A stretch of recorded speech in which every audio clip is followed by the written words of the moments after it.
Now that I am sufficiently late, it's time to begin the Titans Year 3 offseason. This is a big one. We select at number 1 in the NFL draft this year, something we typically do not do on this channel. But this year did not go as planned after we were one missed catch away from going to the Super Bowl. We turned in a 4-13 season, the worst record in all of football, and the only 4-win team. This year, we're hoping to make some big changes, including at the quarterback position, to get this team back to competing for a Super Bowl championship. Welcome back, everybody, to the Titans franchise. What's going on? Chat's filling up here. Thank y'all for being here already. I saw a bunch were already in the chat before we were live. I've had this pulled up for a while, seeing what y'all were talking about. Robert, thank you for becoming a member for 50 months earlier. I'm having trouble scrolling to the top to find it.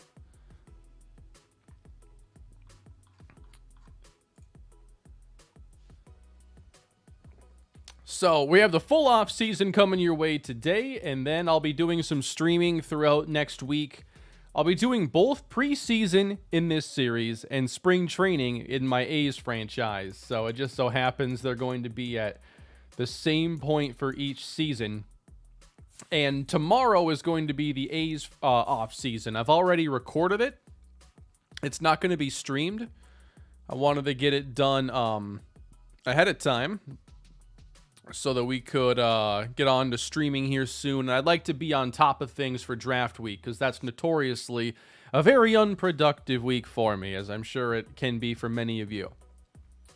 I need Kenny Pickett. What do I need Kenny Pickett for?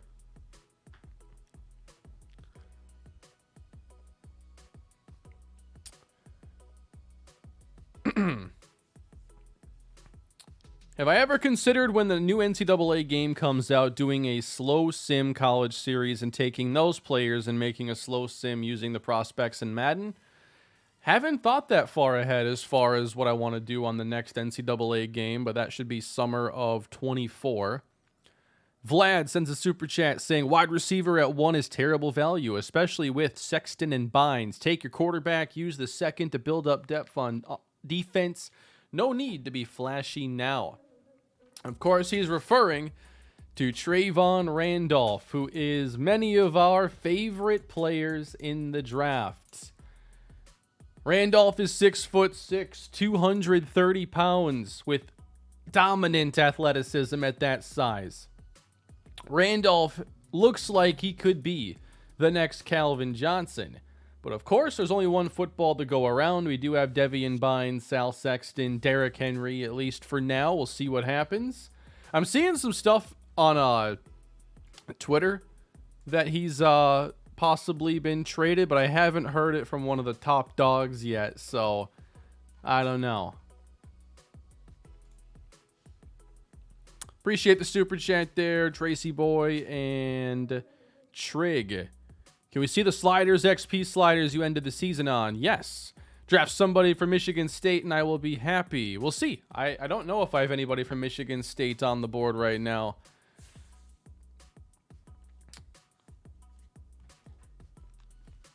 So you got to keep in mind when it comes to sliders, I am a few patches behind. I last updated my Madden in November, the end of last year. So these sliders might not be perfect for you, but if you check out Matt 10 sliders on the Operation Sports forums, he'll have something newer that hopefully works pretty well for the newer updates, but I'm playing on a November patch. Therefore, I'm kind of playing a little bit different game, and typically when you have a new update, you want to use new sliders.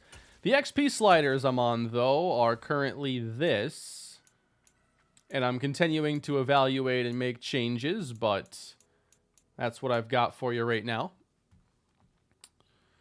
Did I steal Tommy Vercetti's shirt? I'm not sure who that is, but this is my shirt. This is my thing. I need to embrace getting old. These shirts, though, are really, really comfortable. I'd like to get a whole bunch more. Favorite prospects for the Vikings. For the Chargers, I really like Zay Flowers, Nolan Smith, Miles Murphy, or a trade down. At this stage for Minnesota, it's tough because I feel like they should trade down. And that's hard to predict, like, who they have a chance to take in that case. In that late 20s range, though, I think you can move back possibly and still get somebody like Kalijah Cansey. And I really want them to find a true interior pass rusher. And I know he's got, the short arm thing going for him and whatnot, but I really am interested in Cansey. I also like Brian Branch a lot. I think he's projected to go somewhere in that range. I'm really focused mostly on defense, but there are a lot of really cool receivers too. I like Zay Flowers a lot. I'm really interested in when Quentin Johnston goes because I think there's a range where he could end up landing. And there are a lot of other interesting wide receivers as well. I watched a little bit of the Wild game last night. They were scoring. I didn't watch the Wolves because why bother? I watched their game against whoever the Lakers. I watched their game against the Lakers, and it's like I regret every second I spent watching this. Super chats keep on flying in, and Matthew, new member on the channel for 8 months. Trade Henry in the first for LeBron. I'd love to see LeBron play tight end along with Sal Sexton. I think it'd be pretty nasty. Have been watching your different franchises for a couple of years. Nobody makes better franchise content. Thank you, Noah. Fingers crossed for this draft to not be a dud. Is this going till preseason, free agents after the draft? Any possible UCF pickups would be appreciated, even UDFAs. I'll take us to preseason and maybe signing some UDFAs. We'll see how time is after we get through the draft. But thank you, Arjun. I'm not sure if I pronounced that correctly. Correct me if I'm wrong. Hey, Kane, who do you want the Vikings to draft? A really good defensive player, basically, is where I'm at right now with the team. Wide receiver is also acceptable. Thank you, Tracy Boy. And franchise gaming member for 30 months. It's been 30 months. Absolutely appreciate the way you changed the course of my entire life just by being who you are. Much love. Thank you for the kind words. R like the letter J, like the month. Arjun. That made more sense. That sounded better. I like that. All right, everybody. I think it's time for us to get underway. We have the Super Bowl simulation to go through quick just to see if it's the Broncos or the Bucs that are the new top dog in our franchise. And we have a return to the top for the Tampa Bay Buccaneers and quarterback Brock Como. So, the first quarterback drafted inside of the franchise has now won a Super Bowl.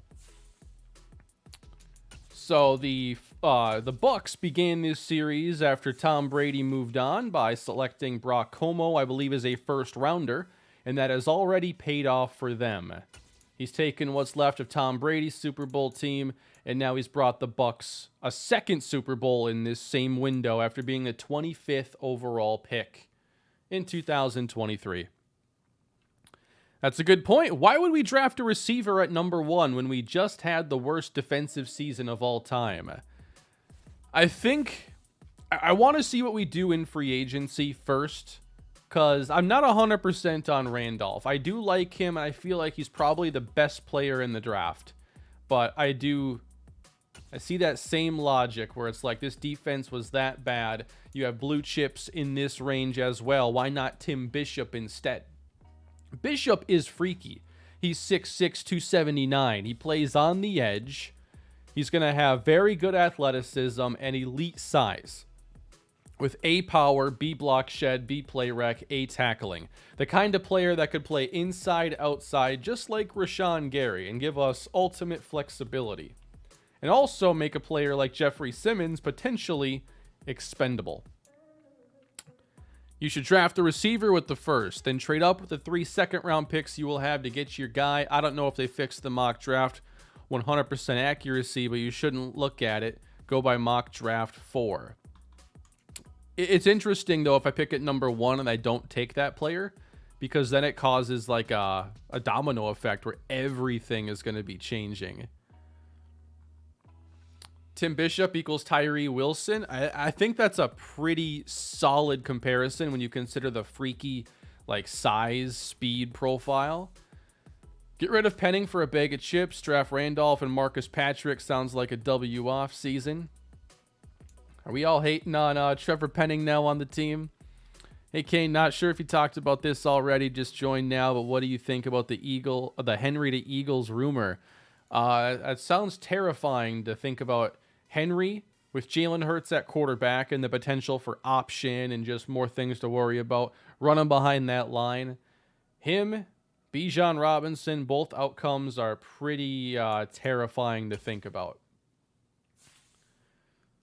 So I don't think we'll have any of our coordinators hired.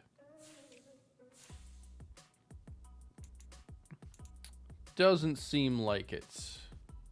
Where can I just see our coaching staff?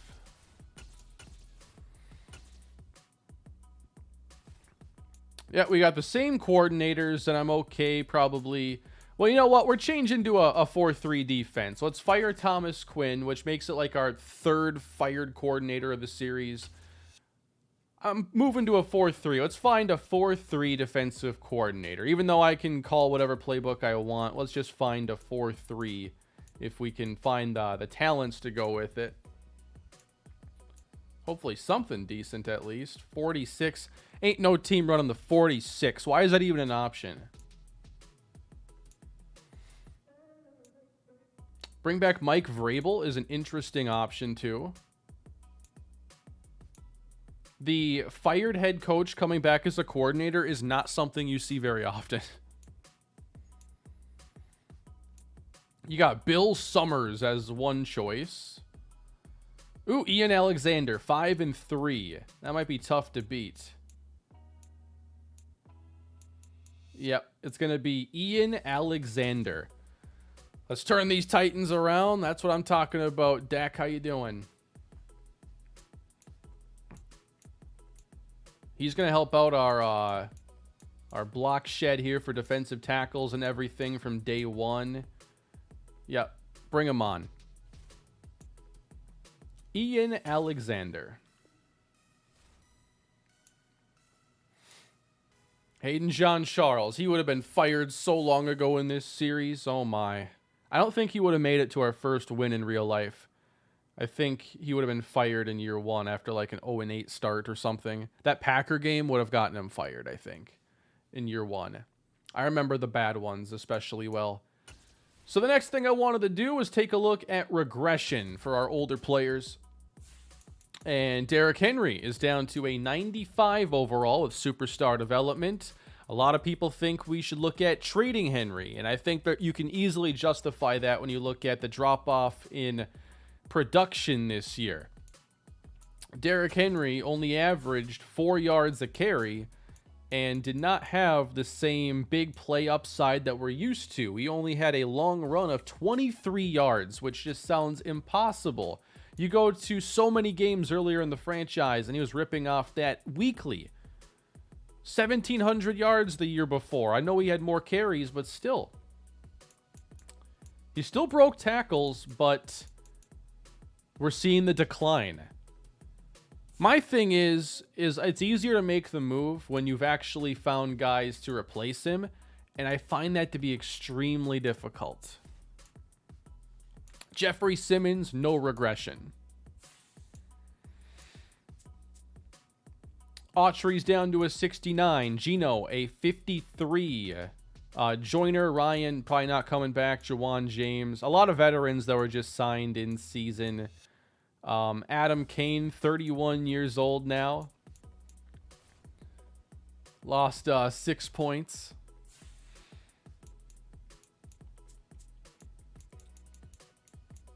Kendrick Bourne is down to a 77. Elton Jenkins. Did he have anything happen? No regression for Jenkins.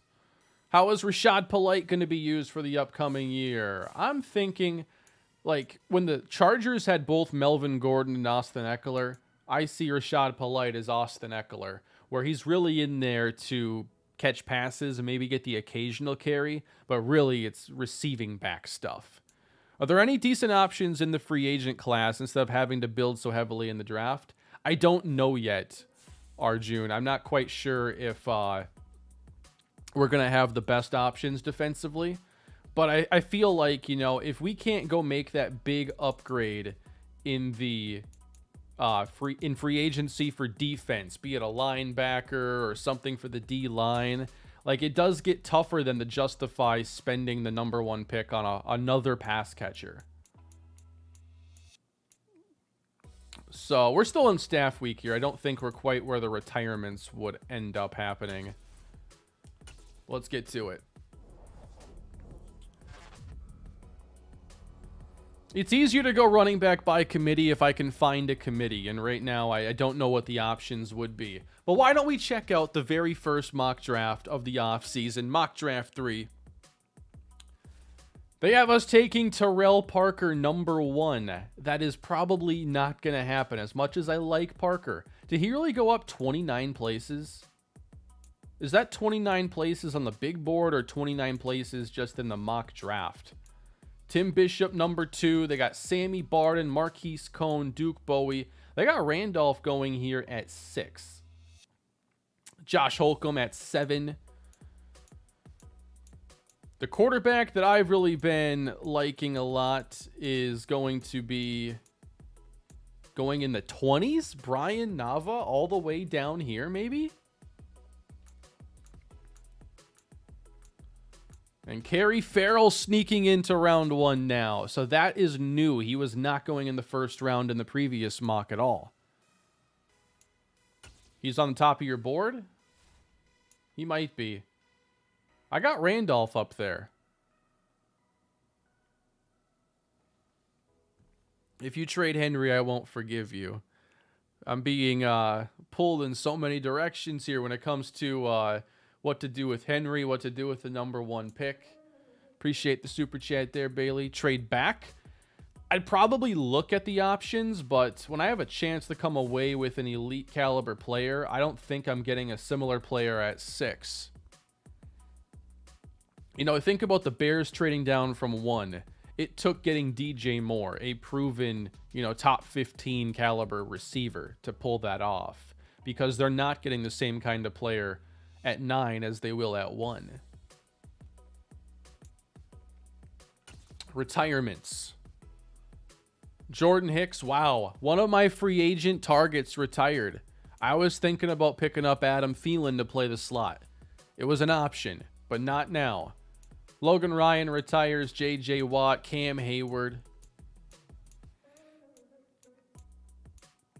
There's another receiver I had in mind, though, that I had more interest in than Thielen to play the slot. I wonder if he's still going to be available. I'll let you know if he is when we get there. I'll give you a hint. He did not score a touchdown in the NFL in 2022. That's your only hint. There's one fan base that will be like immediately who it is. It ain't Odell. It ain't Calvin Austin. There you go. Michael's the first one, and Cody was right behind him. Deontay Johnson is somebody I'm interested in pursuing.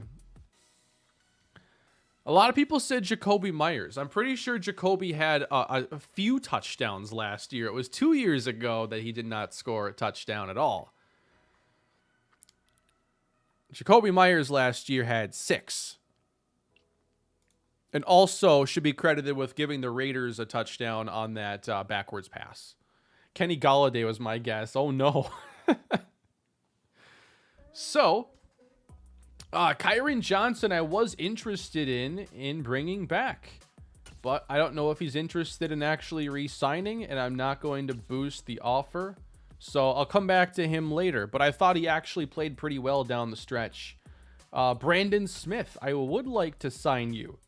And he's actually interested in coming back. So let's bring Brandon Smith back.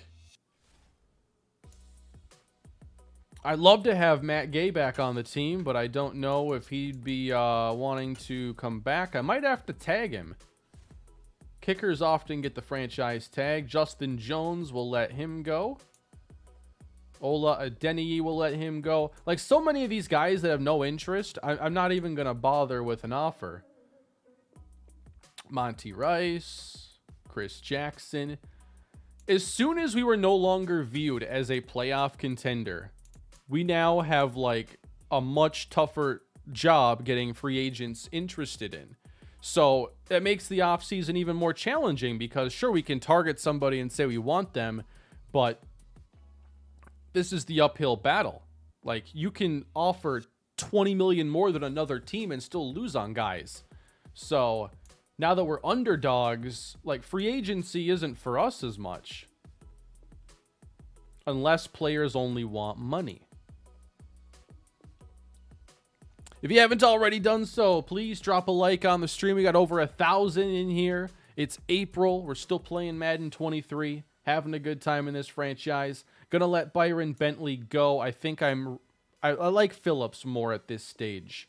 Bentley was all right, but give me Phillips. Yeah, they're making this super easy on me overall.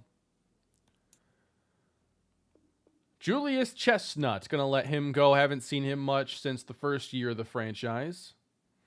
Adam Kane. I want to see if anybody goes and pick him up. Geno Smith.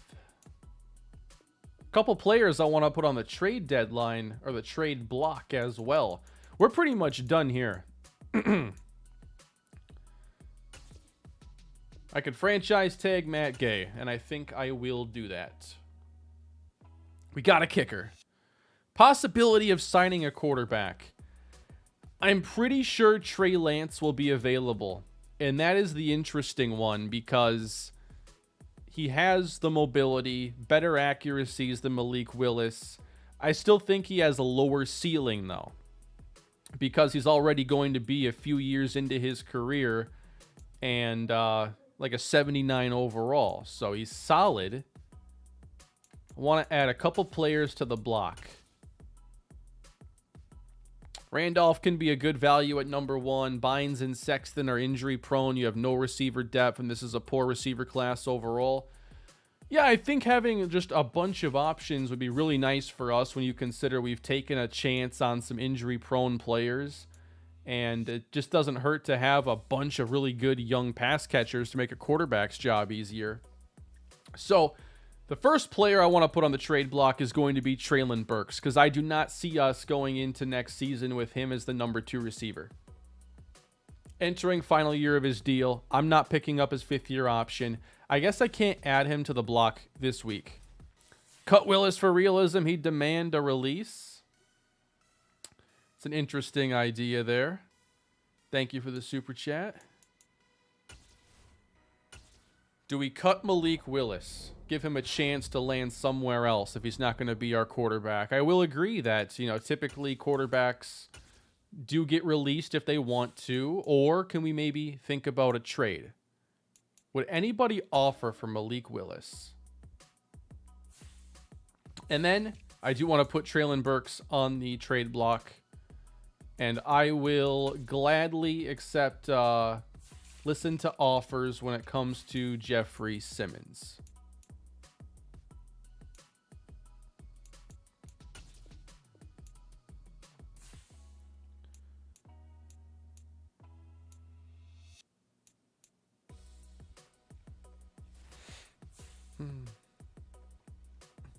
I would agree with you, Jalen. But then I think about Jameis Winston and how he was in pretty good demand after all of his interceptions. He did have a lot more yards and TDs, though. And a number 1 draft pick. Teams love former first-round picks. If you can get drafted in the first round, that extends your career like at least like 20%. Gives you an advantage over a guy who has the same profile as you but went in the 3rd round.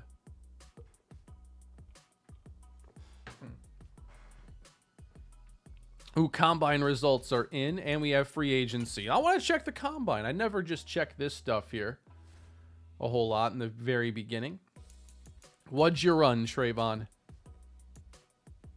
4.44. We got great speed, elite acceleration. You're just not going to find a Trayvon Randolph very often.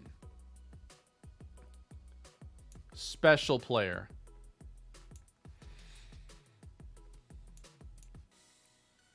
I think for me, it comes down to him and Tim Bishop. 4.66 640, 7.25 3-cone. They're both really big, really athletic. To me, they're 1 and 2.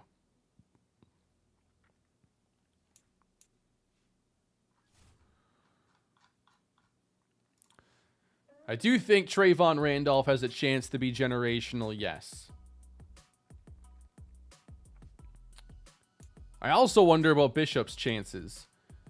Marquise Cone is a player, by the way, who won Best Pass Rusher of the Year over Tim Bishop.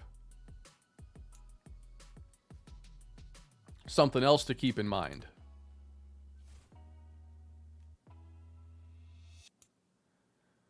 All right, let's go take a look at our roster, break down our needs, and then check out free agency quick. So, I don't think I want to do a ton on offense. You know, I just want to go get a quarterback. I want to think about future at running back. I want to add a receiver or two. That's the gist of the offensive plan. On defense, we've got to get somebody to patrol the middle in coverage. Like, our linebacker coverage was so bad last year. I'm also interested in safety, especially if we find somebody who has the ability to man cover on tight ends. Because Barrett isn't good enough to do it, and Brian Cook, I don't think, ever will be. We can also look at defensive tackle, especially because if we want to trade Jeffrey Simmons, then we could get back some serious trade value. Before we go any further, though, I need to do one thing, and that is going to be to finish off the conditional nature of that pick we had with the Falcons. So I said, after a little thinking about it, reading some feedback, that I would turn their 1st-round pick into a conditional pick, and if they made the Super Bowl, I would keep the 1st, and if not, I would give them back the 1st to take their 2nd. So we're finishing off the conditional pick and swapping those 2 selections. So now we have our final picks figured out. We'll pick at 1, 33, 56, 59. 3 second-round picks. I'm very much willing to go and spend, use our 1st round next year if we have to. Kane takes Randolph at 1, look for a quarterback in free agency, or take the draft cap in late round 1.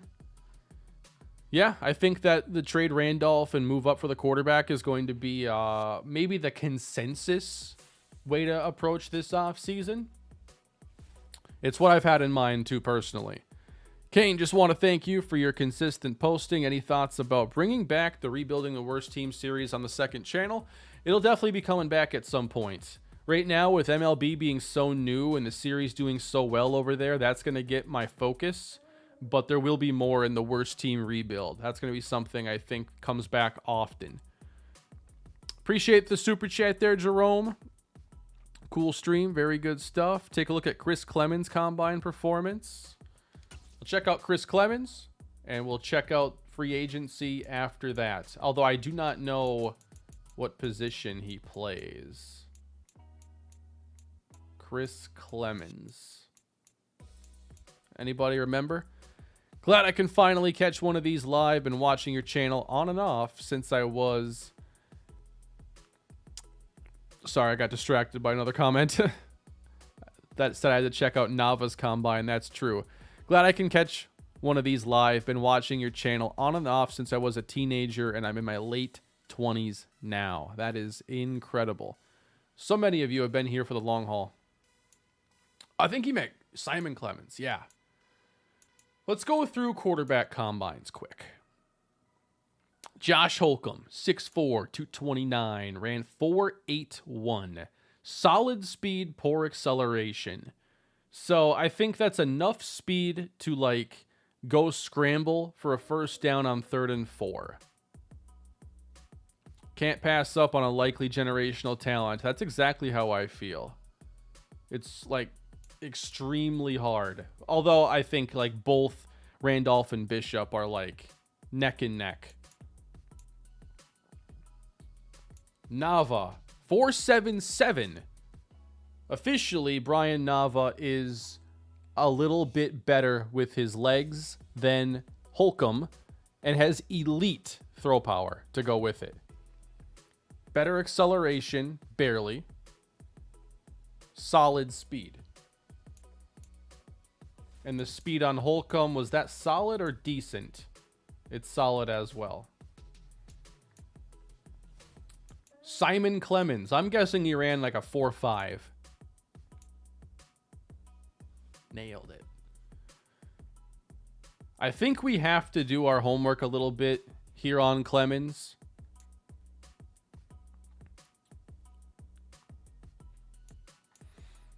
Yeah, Nava also very strong.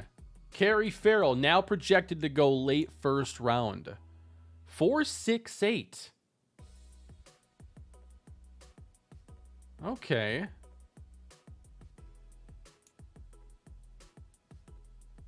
Yeah, he's another really intriguing quarterback. I've been watching since the Madden 15 series when I was in high school.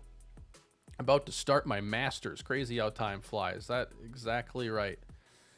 I can't believe how much time has passed, and I think about how long ago certain events on the channel were, and it's hard to really fathom at times.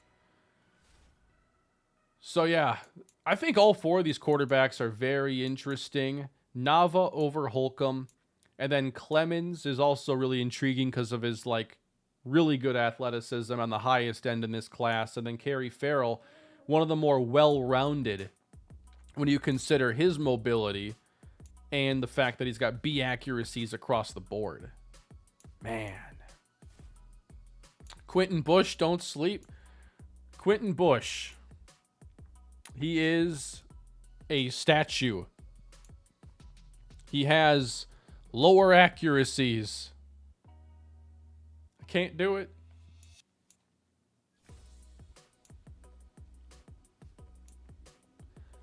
Who's ready for free agency? It's been 7 years since Reggie Shepard was drafted. That's wild. Wow. All right, free agency time. Keenan Allen, Devontae Smith, Deontay Johnson, none of which have any interest in us. Trey Hendrickson, Kadarius Toney, Shaq Griffin. At quarterback, Trey Lance is indeed available. He doesn't want to come here. Doesn't like the fit. 7 teams are interested. At running back, Elijah Mitchell. Nobody here that's going to rush me into trading away Derrick Henry. That's for sure. So what about defense? I got to go to linebacker. One of my biggest needs with this team, and that is who I wanted to see available. Foye Oluokun. 12 teams interested. Even if it's just for, you know, a short while, I need somebody that can cover in the middle.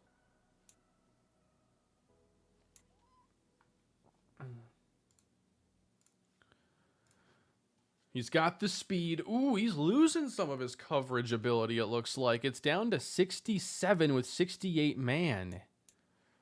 That's not what I was hoping for. I might even have to think about a trade because I cannot go on with those coverages. Like, Monty Rice has better coverage than, like, anybody else available. And I already said, basically, that he wasn't coming back.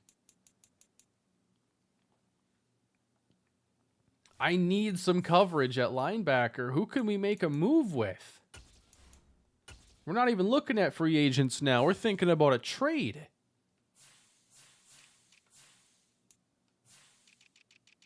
Doesn't have to be the best coverage linebacker in the NFL, but I need better than this. Isaiah Simmons. Man, imagine that. Isaiah Simmons. How good in this series was Arizona last year? Got his development decreased and then increased, I think, at the same time.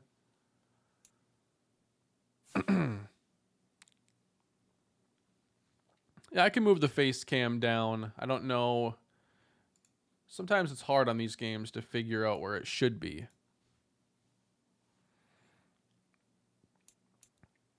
So typically when I'm making trades like that, if you were just a top-tier playoff team last year, I'm probably not going to try to pry away your players.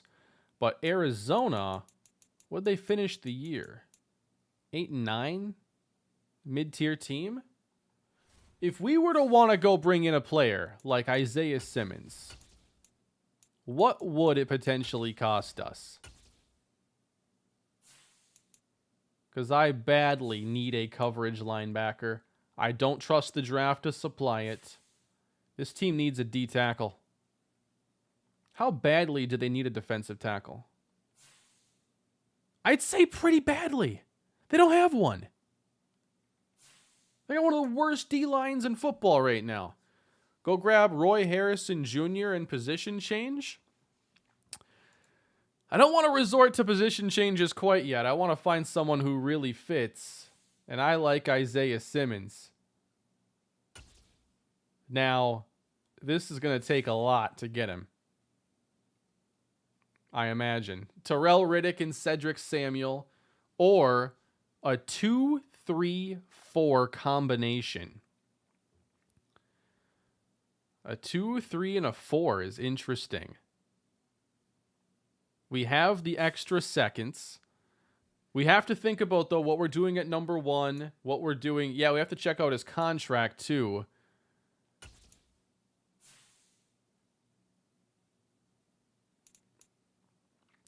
He hasn't even gotten his contract yet. We'd be able to deal with that.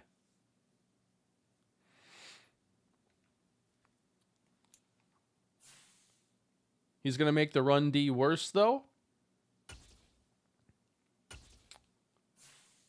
Let's check out his other skills. We saw he's one of the best coverage linebackers available. Incredibly fast. He's not great with block shedding, but I think outside of that, he has good hit power. He's not the strongest guy. He's got okay tackling. I think in our defense, we really need to get somebody like him that can cover ground, that can take away some of those throws across the middle. We were giving up way too many of those down the stretch last year. Jeffrey Simmons to the Cards for Isaiah. I think I would be okay making that move.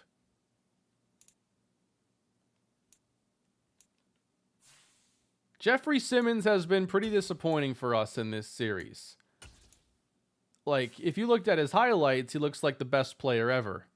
But his production in terms of pass rushing has dropped off with us. Still a good player, but he's supposed to be a great player. Late, so I'll be starting from the beginning, but thanks for the content for 4+ years. Appreciate it. Thank you. Member for 50 months, Blitzkrieg Dragon.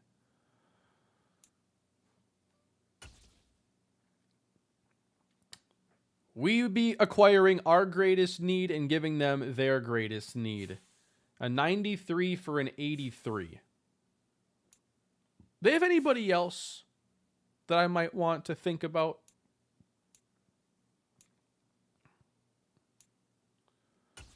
What's Cordell Anthony all about? Oh, he's normal dev? He ain't bad, though.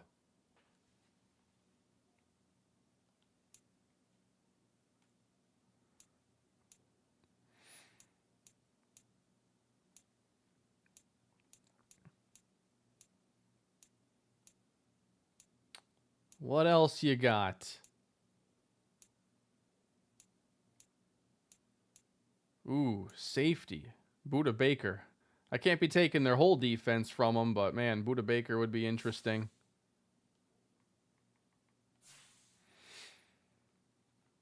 What's good for them, too, is if they move on from Simmons, they still have Zaven Collins, who they spent a high pick on. And you can always find other linebackers, but they don't have any D-line, so... I do think Simmons in a 4-3 would be pretty good. And I would like to see that, but... Oh, man. Isaiah Simmons. Very, very tempting.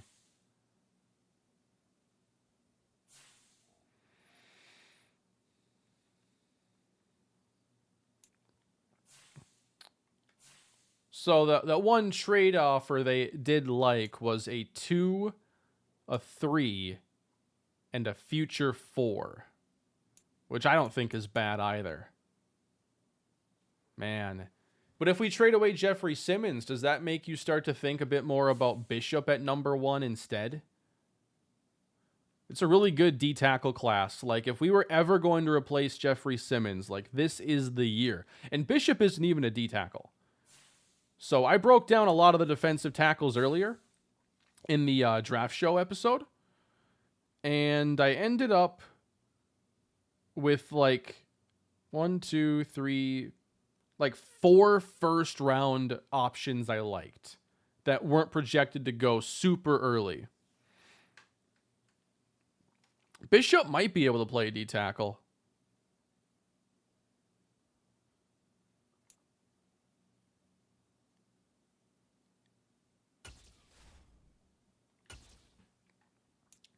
So that's an option then. Trading for Isaiah Simmons.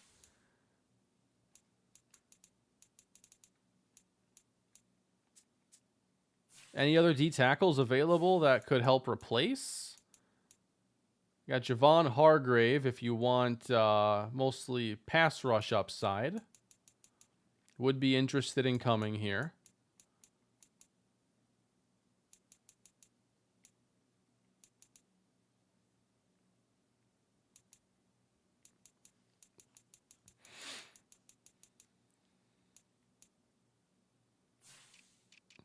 How about safety who's out there? You got Eddie Jackson. I do like Eddie Jackson. 31 years old. Does have some zone cover skills, but is a little more limited now. Doesn't have like elite range or anything like that. Nasir Adderley, I think, just retired in real life, didn't he? Has a little more speed at this stage of his career.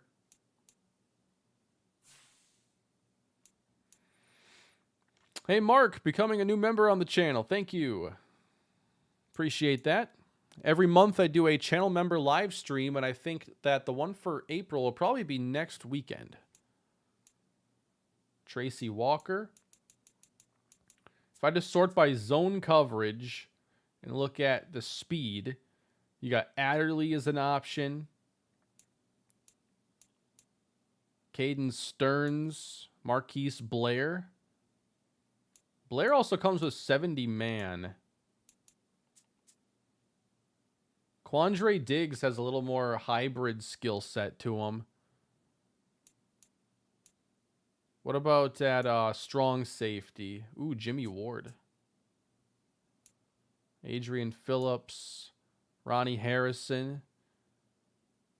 I don't think Harrison would be bad for like a couple of years. He's actually interested in coming here. 28 years old. A versatile veteran to have around these young guys we have. He's got really good hit power. Offers you a little bit in every category, but nothing that he's elite at. I'm kind of interested in Ronnie Harrison. And hey, we're not going to find too many players that actually want to come here.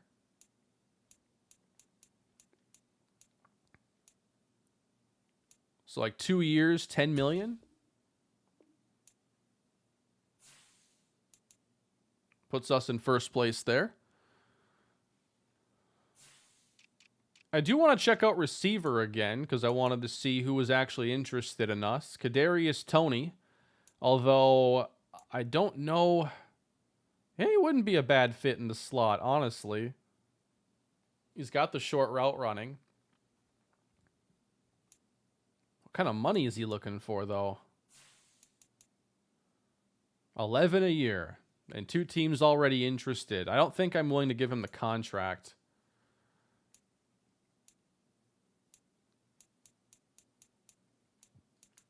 If I go in sort by short route running, still got Tony as the one who's most interested. Will Fuller. Deontay Hardy.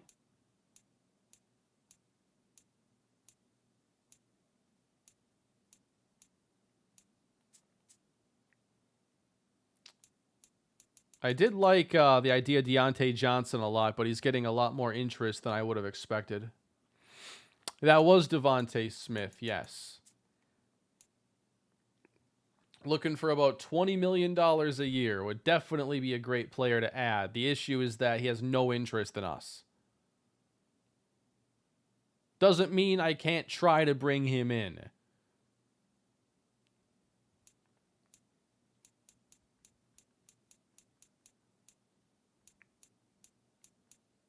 I'll give him an offer. I'd love to have Devontae Smith on this team. But I know it's probably not going to work.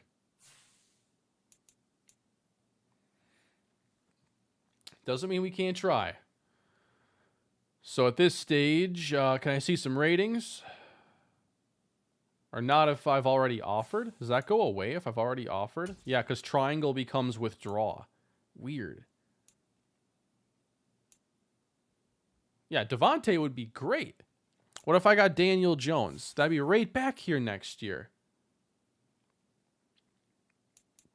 How's it going, Bengal? Don't you have some waiver claims to put in?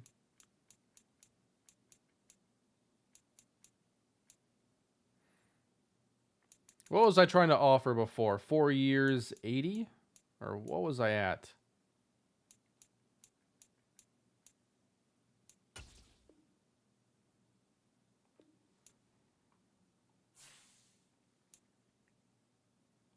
I got to go above Miami, apparently. Maybe I was at 4 years, 90. I expect to lose this.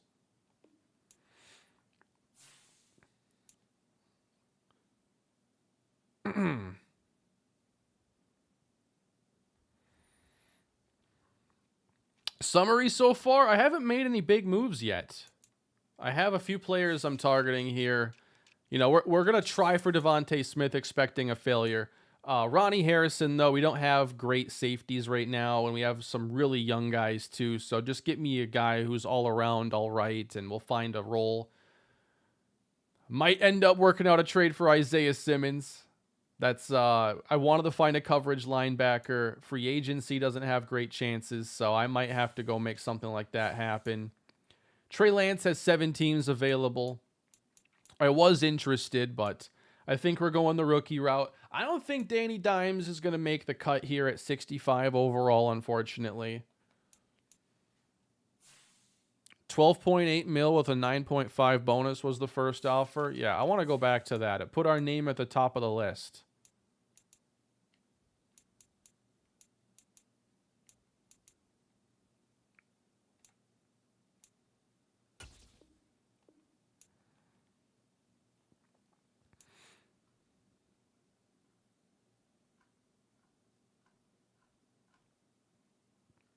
I just lost that comment. What was my first offer? 12.8 and 9.5. That had us, I think, listed above the other teams. No. All right. Doesn't matter. The top offers rearrange every time you back out. Okay. Thank you for that, Swaggy G. Trade for a guy like Derek Carr? I'm a pass. We have really good rookie options this year. Hey, Kane, been around since the Rams series. Love you and keep it up. Also, do the most Kane thing and draft a running back at number 1. If only there was somebody tempting.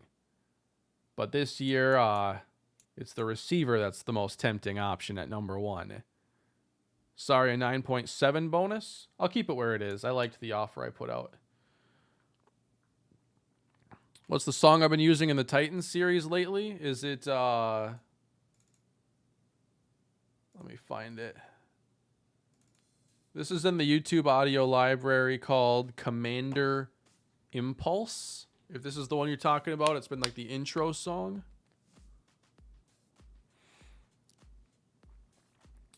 Hey Kane, I hop to every time I see one of your videos. What are your player comps for Tyrus Sparks, Gabe Ventura, Jason Lemon, Ahmad Burns?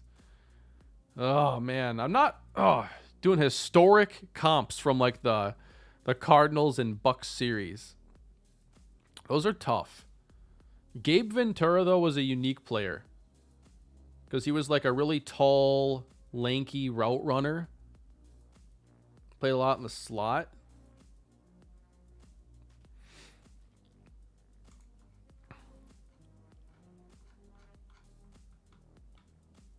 Yeah, like a Marcus Colston almost. Trying to think of like a really tall route runner in that kind of mold. Jason Lemon. He offered a little bit of everything, you know. There are plenty of running backs that probably compare to him. You know, Jason Lemon is probably a lot like I don't know, like an Aaron Jones, just a little bit of everything.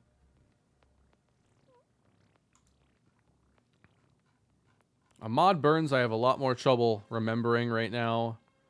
And Tyrus Sparks.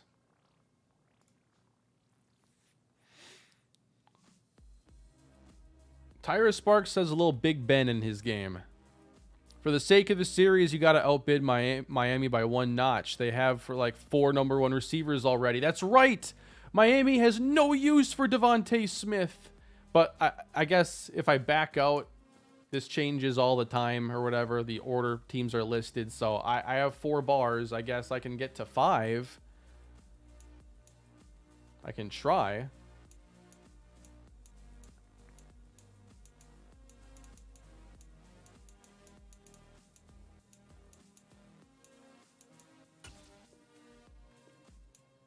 I'm pretty happy with that offer there I put out. Malcolm Rodriguez from the Lions for trade. Also maybe a 1-year prove-it deal to Lance. Lance isn't really interested in us, and there are so many teams trying to get him that I don't think we'll get the 1-year deal to work. Malcolm Rodriguez, I just don't think he'll have the development like he got in real life. I don't think he'd have the coverage for sure. Hey, Kane, out of all your rebuilds on the second channel from the Browns to the Vikings, if you put them all in a series, who do I think would dominate? I got to go with the Giants. I think that team was unreal. The Vikings, though, you know, had the best early run, of course. So they also could be in the running. Like my last 2 teams I built up were just juggernauts. I feel like the rebuilding has gotten easy the last couple of years.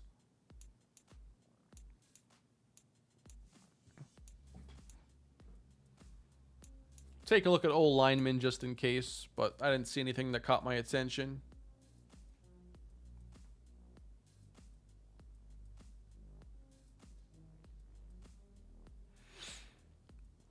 Out of curiosity, what was your best free agent signing after the draft? I think it could be Rolando McClain in your Jaguars series. Oh, man. Typically, I don't make a lot of big signings after the draft. Like, Kendrick Bourne was pretty good last year, but that was on a 4-win team. It didn't really make a difference. I'm not sure if I have, like, a signature, like, preseason signing that, like, turned out into a big deal. Nobody's interested yet in Javon Hargrave. I might put in an offer if we end up trading Simmons. There were some pretty good UDFAs in the Broncos series. I'm not sure I have that signature UDFA success story on the channel, this channel yet. Harmon Whitaker, yeah, he was probably the best UDFA. That was a exceptionally good one.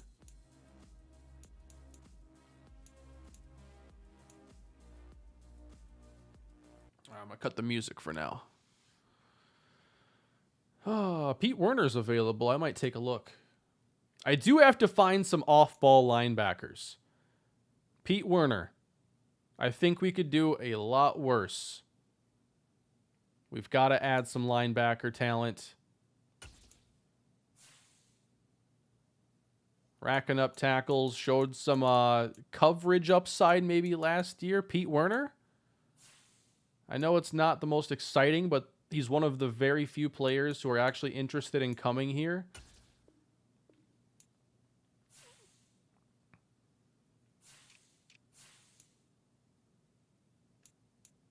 I've already offered to one safety. Marcus May is also available too.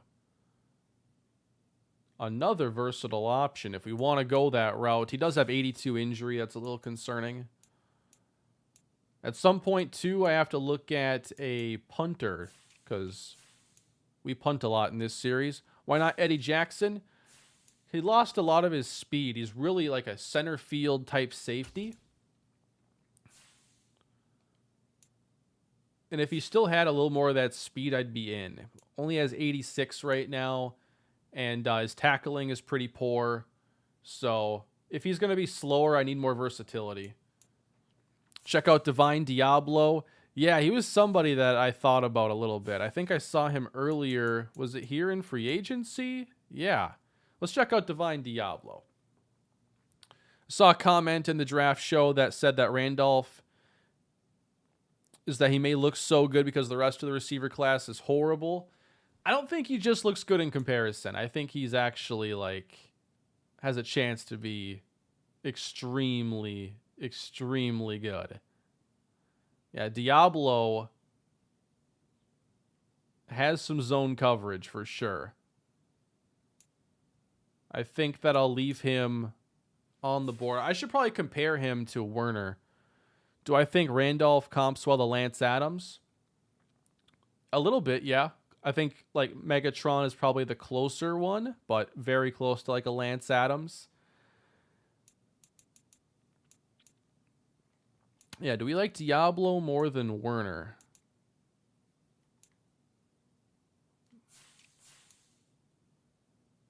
'85 speed, 87 tackle with... Of course they won't tell me. Oh, 69 zone coverage. And 5 teams interested. Compared to Diablo, who has nobody interested, more speed, more coverage. Less money, but we're not talking about big money anyway. Yeah, let's give an offer to Divine Diablo. I was also wanting to take a look at Alexander Johnson because I do think we need a guy who's just a pure run stopper. Get out of his way, let him run downhill, make some plays. Alexander Johnson might be a good fit too.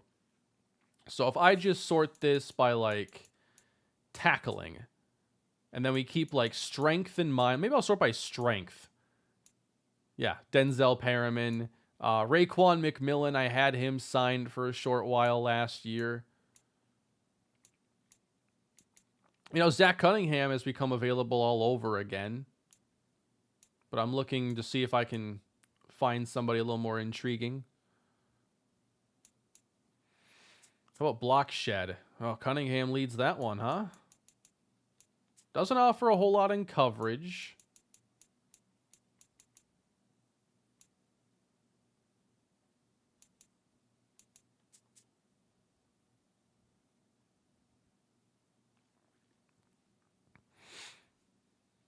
I will be checking out the trade block, I think, a little bit more. Trying to see who my top 5 free agents are for this stage. Troy Anderson's available. A little late to start developing him, though, I think. Yeah, I do like Alexander Johnson. It would only be a 1-year solution getting him. Levante David's available. Oh, Drew Tranquil, too. Tranquil's even got like 74 zone, more than Alexander Johnson does. And he's a better athlete. Drew Tranquil. Okay. I might think about Tranquil if the trade block doesn't offer a ton.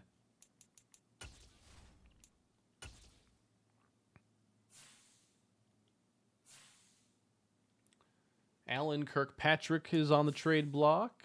Got some running backs that we might want to look into, honestly. Ooh. Armani Bell. Star power back.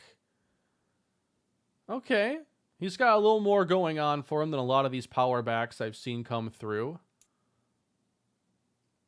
For fun, I wonder what they'd want for him.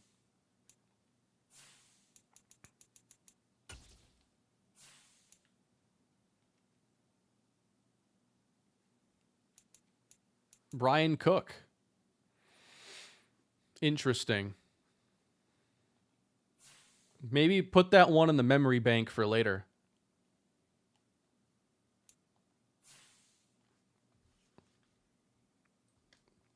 Or let's accept that the human memory is completely useless and just write it down.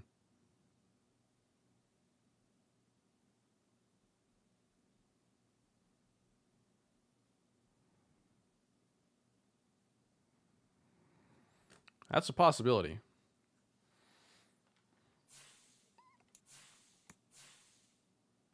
Got some receivers. I really hope that the Dolphins don't get Devontae Smith. Like, if we don't, just not there.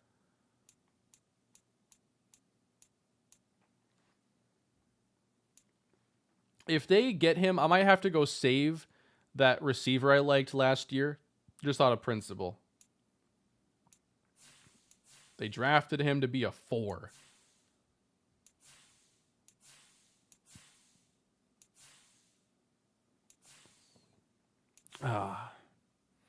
Does that running back have 1 year left on his rookie deal? I'd imagine Armani Bell would have 2.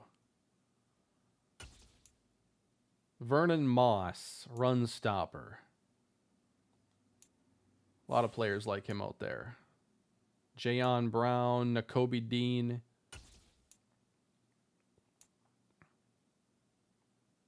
He's all right. Needs a lot of development. I'm sure a lot of you already traded for Nakobe Dean. Boye Mafe. There's Malcolm Rodriguez that showed up there.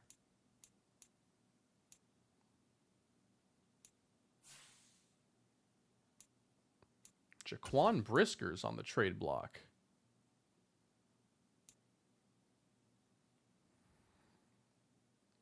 I'd also be interested in Brisker, especially if we end up doing something with Brian Cook. Because Brisker is like similar style, but better.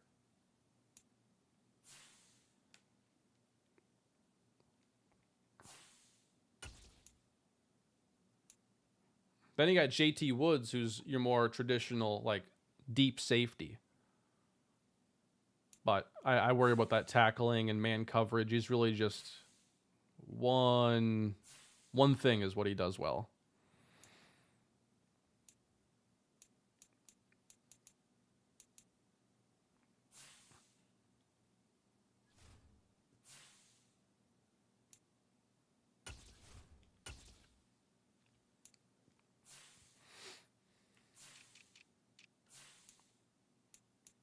Yeah, I agree. There are better safeties available in free agency.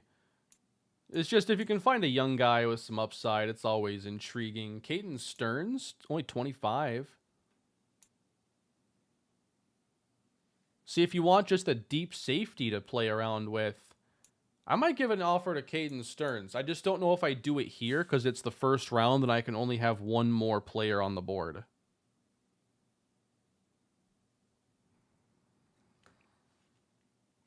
So I've already targeted Devontae Smith, Ronnie Harrison, Pete Werner, Divine Diablo. Diablo, more athletic, lower awareness. I wouldn't mind necessarily getting both, though. Like, we don't have a lot of linebackers. We're not going to be taking a bunch of linebackers high, most likely, to take on these roles. So, why pick one when you can have two, right? Here's our linebacker situation.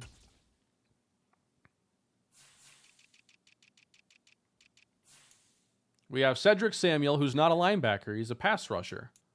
Martin Irving, Brandon Smith, Max Wheeler. That's it.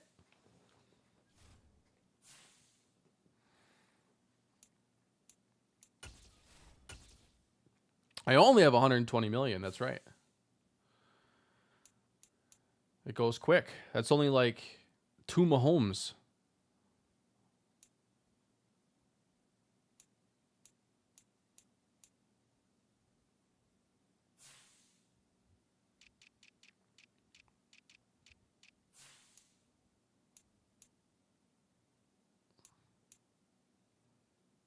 I think I'm okay giving Caden Stearns an offer and including him here in the first round. He has a team interested, so I'd have to probably think about doing it now or risk not being able to do it at all.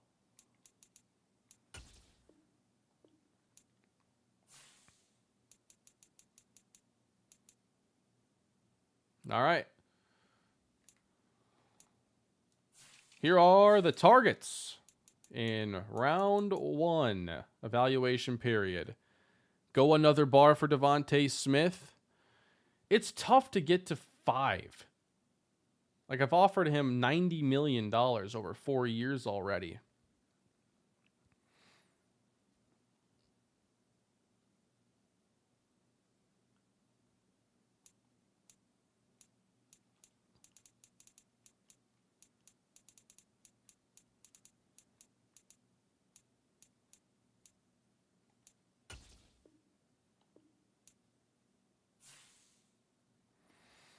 I think I'm going to leave the offers where they are here. I don't think I can get 5 necessarily with the interest. Yeah, I don't know. I've already offered a huge deal.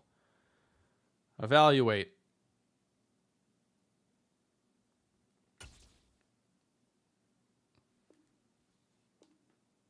Every player made a decision. Are you planning on getting a quarterback this offseason? I definitely am. All right, every player made a decision. And we have signed Ronnie Harrison, Pete Werner, and Divine Diablo. So we got 3 guys who can step in and start right away on our defense, and they're all 28 or 27 years old. Gets us a little bit stronger going into next year. He went to Miami. He did. How much money can you possibly give receivers?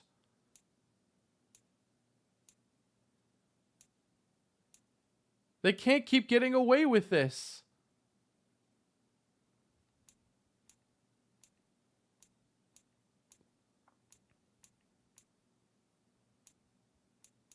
Did I miss out on Caden Stearns? I did.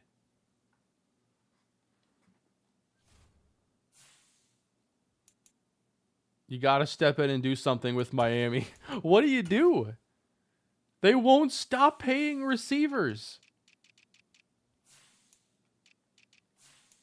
Tyreek Hill, Jalen Waddle, Devontae Smith, Calvin Ridley, A.J. Bingham is their 5th receiver.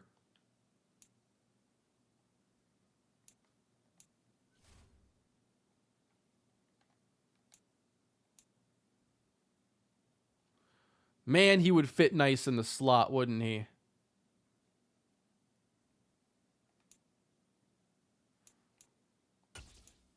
I wanted that slot receiver. They're not going to play him. Why does their team need quarterback?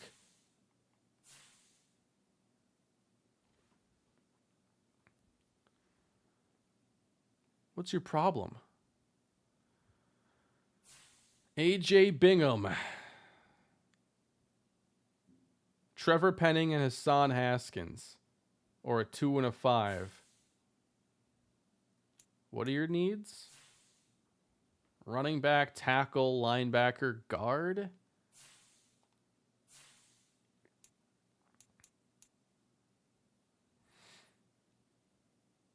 I know he's got normal dev, but I'd love to get AJ Bingham. He would immediately be able to step into that slot role and offer a lot of upside. More than Kyle Phillips. He's more athletic, better release. Medium route running is already at 82. Like, AJ Bingham can play. And Miami ain't going to play him. Well, they played him a little bit last year, but he's really not going to play now. He was a second-round pick. He's their 5th receiver. One of these guys is going to hit free agency soon, right?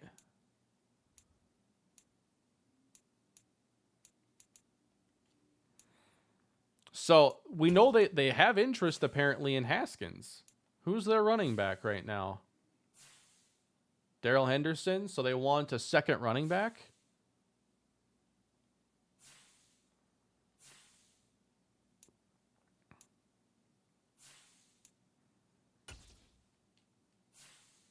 They don't like Hassan Haskins then.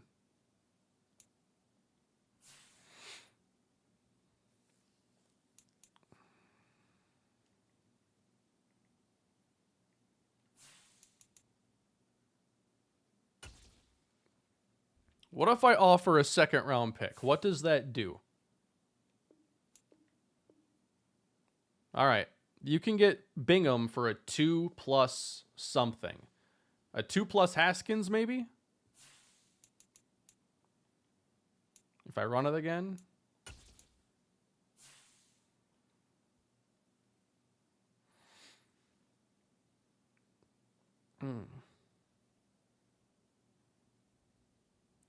Send Henry. If I gave them Derrick Henry, how would I ever beat this team? Yeah, that's the other part, too. You want the picks to trade up for Nava? You can make that trade all you want, but it's probably better to do it post-draft or during the draft. Because we don't know yet what we're going to do at 1 and how we get our quarterback yet. We're not sure. So we don't have to rush into that trade right now.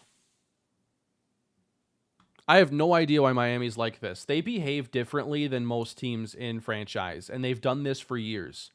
They'll spend a ton of money in free agency. If you're competing with them, you're probably going to lose, and now they're just stocking up on receivers.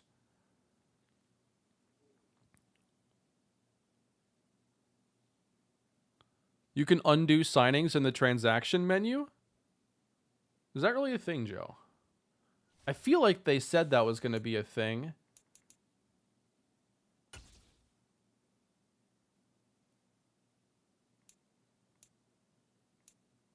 Oh, you can undo them. Interesting. Now, I'm probably just going to let them do their thing. It's ridiculous they'd sign so many receivers, but that is an option to undo the signing. It's only an off-season free agency. That makes sense. A lot of people want me to undo it just so Devontae goes somewhere else. What did I miss? Miami added Devontae Smith.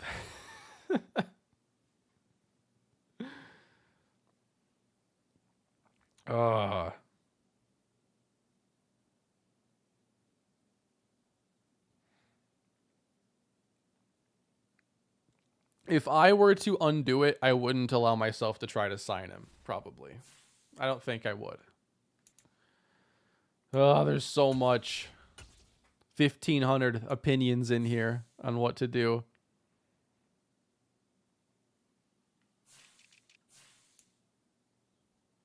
Let me see their contract situation. Like, maybe it's ridiculous right now, but maybe next year, like,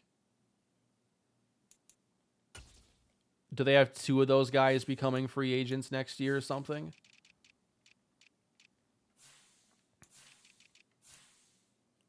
Oh, none of them do? Okay, thanks. So they're just being really ahead of schedule on Tyreek and Ridley's contract years.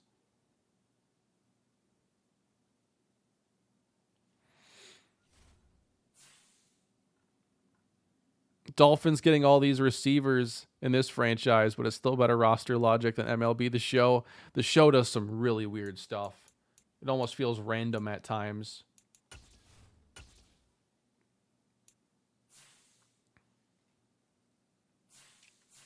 Did Trey Lance go somewhere? Not yet.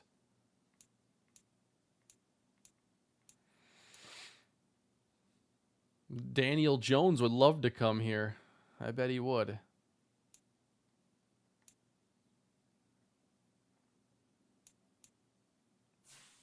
Yeah, I should look at corner. I'm still interested in adding somebody that can play the slot, but they need to be an upgrade and be good in man coverage.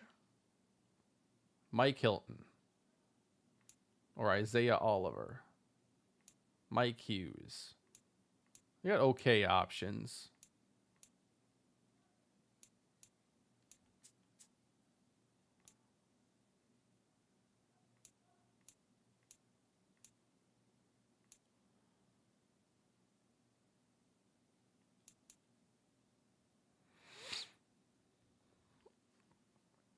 Keenan's not available. He ended up going to, I think, the Chicago Bears.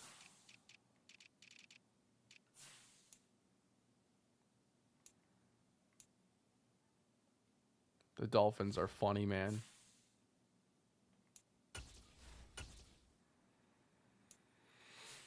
I'll let the chat decide on what happens to Devontae Smith, but I'm not going to be trying to sign him regardless. I'm saying I already lost on getting him.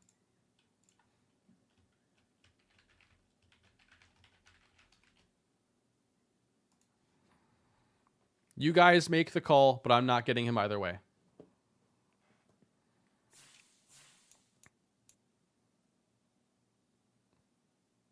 I heard Zach Bogan is making a comeback. Man, wouldn't he be great?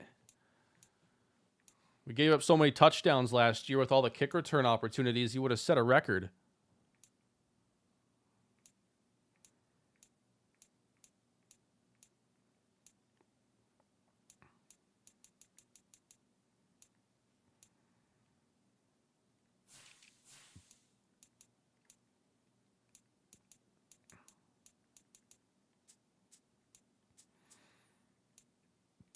Yeah, I mean, A.J. Bingham would be basically one of the best receivers available if he were a free agent right now. I think I'm going to come back to him later on if we want to. Try and trade for Waddle if no. I don't think I'm trading for a receiver. I was down to sign Devontae.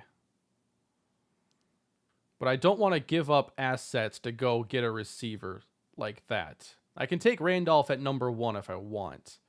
But I know trading for any established high caliber receiver would take up a lot. The poll is literally 50-50. Unless this is somehow bugged. Or is it legitimately a 50-50 poll? Okay, yes just took the lead. I'll stop it in a few minutes when it really slows down.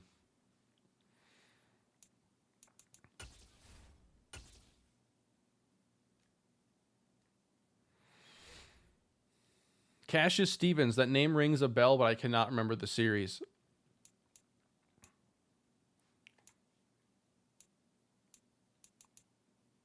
So we got Ronnie Harrison at safety, Diablo and Werner. There's room for a rookie to play.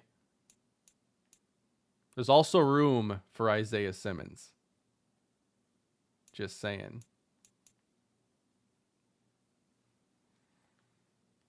Undo the signing, says Kobe. Well, right now it's at 52% yes. It is truly a split decision right now.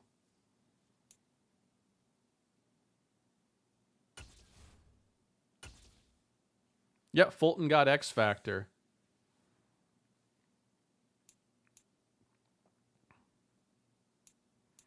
He's been really, really good in this series. Yeah, the Hargrave thing is something I'm also thinking about, because if I want to trade Jeffrey Simmons and I need to replace him, this is like a really interesting way of doing it. It's so tough, man.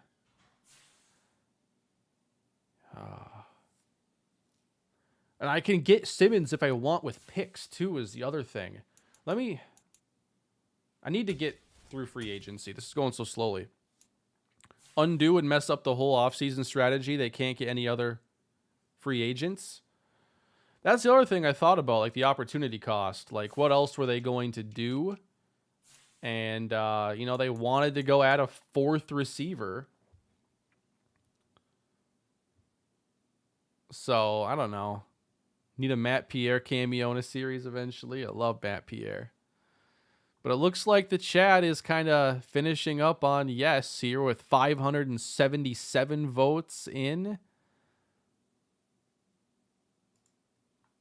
It's still going up, so we'll wait.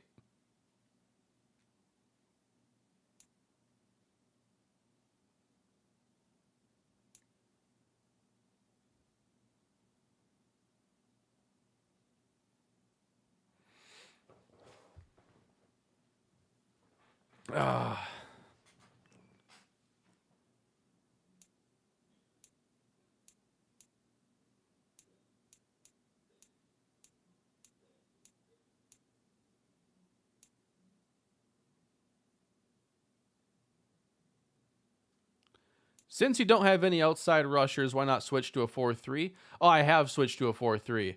I did that in the last video.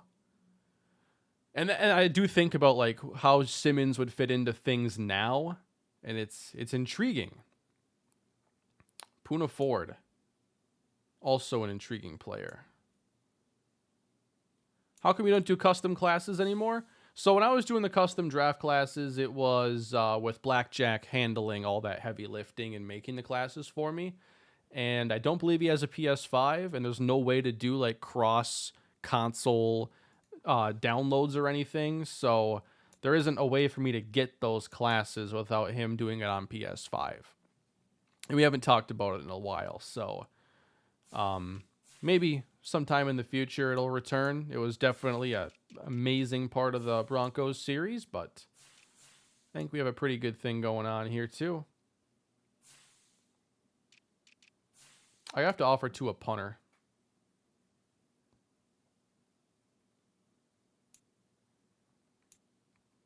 Jack Fox.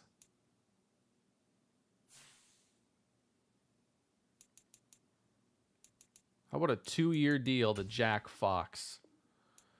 Don't lose sight of your biggest need, run defense. Right, and trading Jeffrey Simmons would hurt that. That's why it's like, if I can get Simmons for picks, I would much rather see what that defense looks like.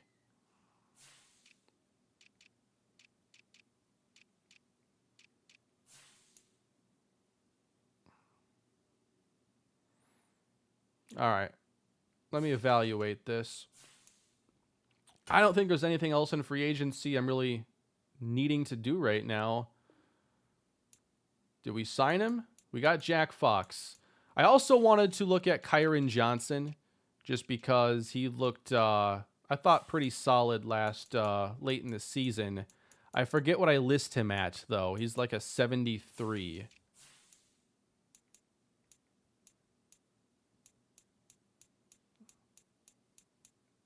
I think he was right outside.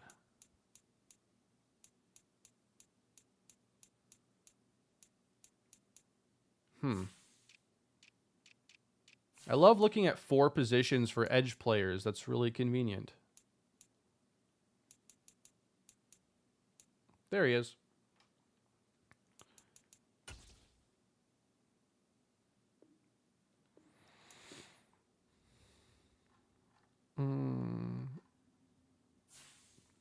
Everyone liked the stream for our boy Kane. Thank you, Deshaun. I appreciate that. Maybe see the trade market for Christian Barmore in a second or a first next to Jeffrey Simmons if the Pats give you an offer. Yeah, Barmore, if I wanted to get a pass rusher, he's an option.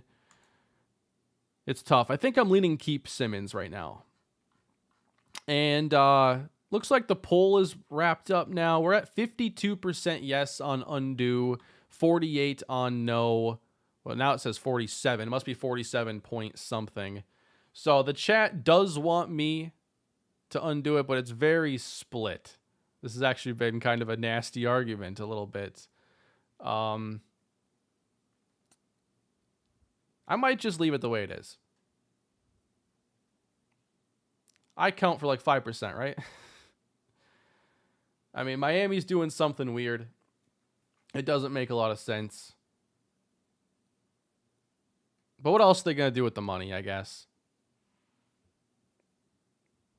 That was the hang up I had. Like, that's what they want to do with the money. They got the money. They have a rookie quarterback.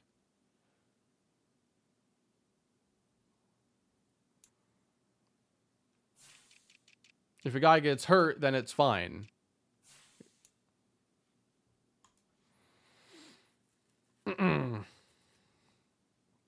Let's just move on. It is a ridiculous move, though, on their part.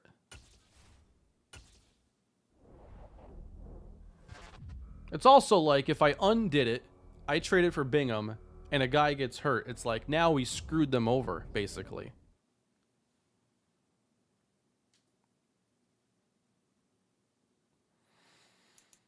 Mock. Oh, you have a new retirement. Who retired? Probably Calvin Ridley. Kirk Cousins retires to go play golf with Adam Thielen. That's funny. If you go back to that, the 4 players there: Viking, former Viking, Viking, former Viking.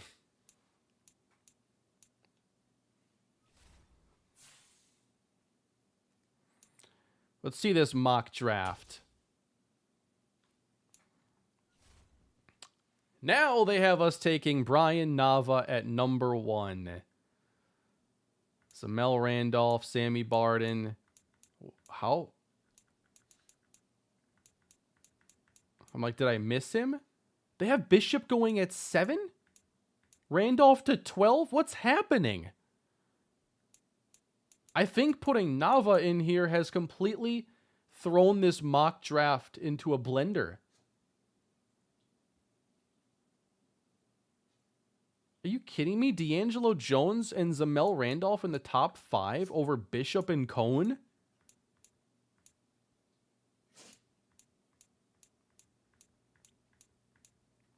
There ain't no way. And now Simon Clemens is in the first round. What's happening?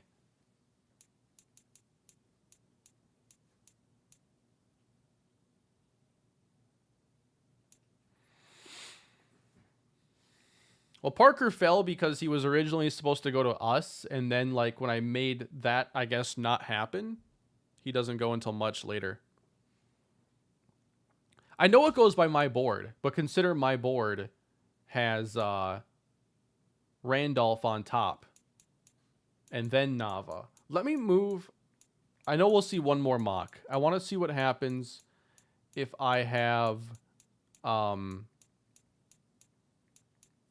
the defensive lineman up there. Where is he on our board? I got 60-something players favorited. Tim Bishop. Did you decide what you're going to do with Adam Kane? I'm letting him go through free agency to see if he catches on with anybody. He was really just meant to be a fun addition to the end of the year.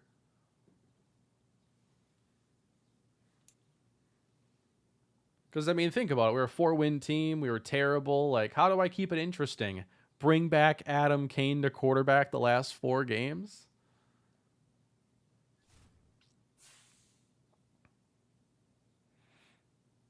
If you haven't already, please drop a like on the stream. We have not yet gotten to the draft, and that's when things really get interesting.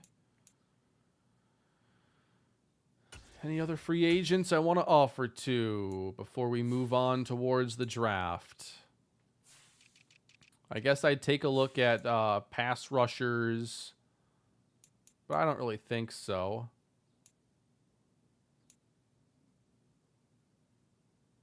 See, I wish Barr still had a like a pass rush move, because I think it'd be fun to have him. I'd love to see like an alternate universe where Anthony Barr didn't get drafted to play outside linebacker and instead played edge.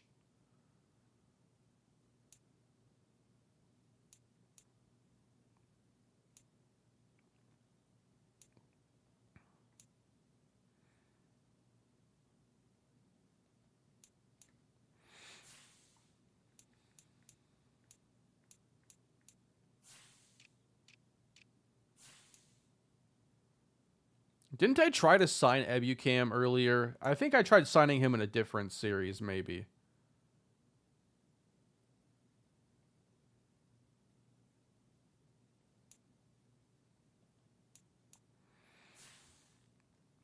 I don't think the Vikings will trade for Trey Lance. I think it's just an easy thing to talk about in the offseason for clicks.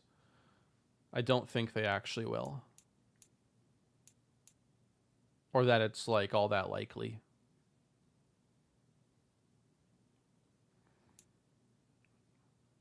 Boogie Basham. I wouldn't mind bringing in Basham just to see.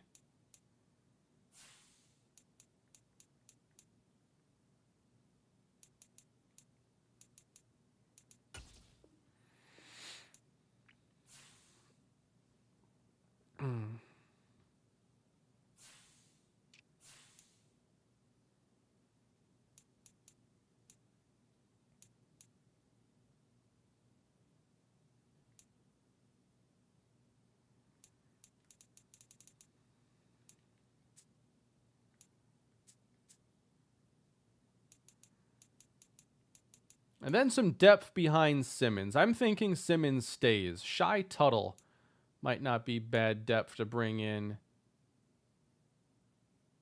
Doesn't offer anything pass rushing, though. Maybe a little more versatility would be nice. Grover Stewart's got 75. I like Grover Stewart.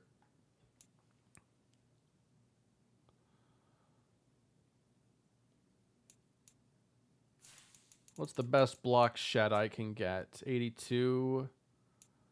Tackling is 86. Fedarian Mathis. I think I'm interested in him.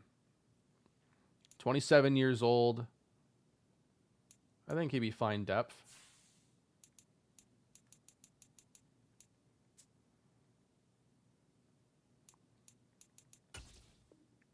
He went to Alabama. He's got to be really good, right? I'm not sure I found the corner to compete with McCreary. I'm not sure I'll do it in free agency. I might wait to see what the draft brings my way.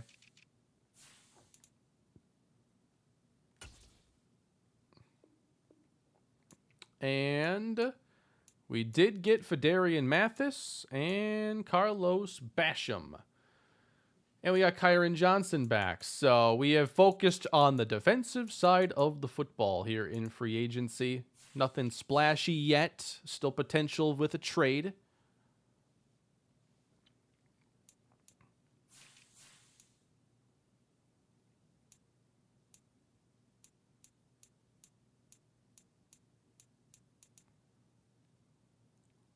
Let's get on to next week.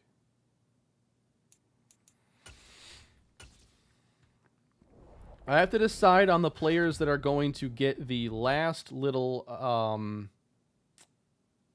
focus. I guess that's the next week. I have fifth-year options right now, and this is going to be for Treylon Burks. And I am not going to be picking this one up. I just don't think he's developed enough, and I think he's a pretty replaceable player. Might be replaced with the number one pick. We'll see. I have another one Did I acquire somebody? Oh, Trevor Penning. This is interesting.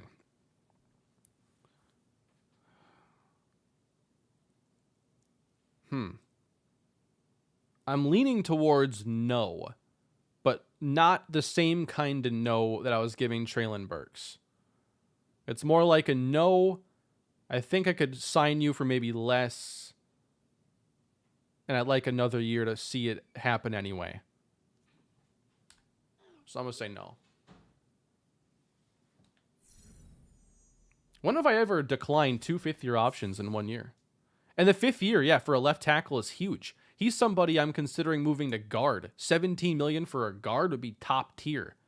I'm not going to pay him $17 million for what I've seen to this point. Thoughts on the IRL draft? Does Houston pass on a quarterback? I guess I'll believe it when I see it. I think they'll take a quarterback, but I don't know. Maybe they want Caleb Williams that bad.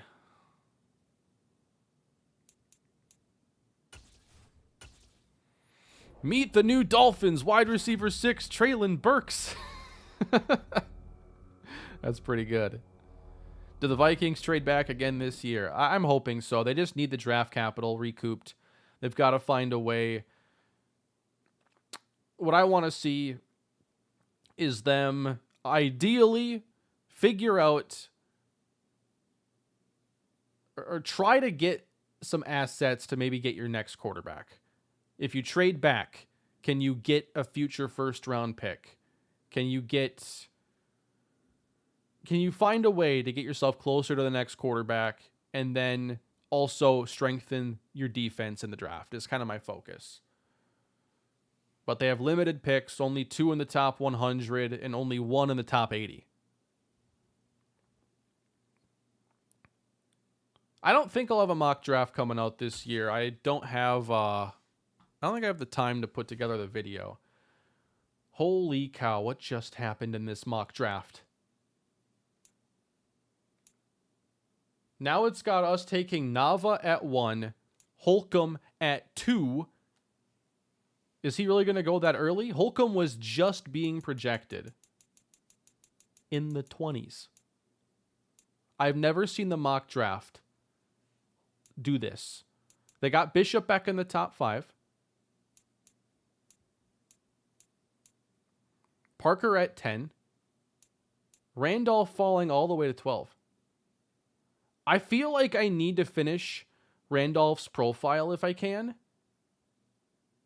because I don't like what's happening to him in the mocks.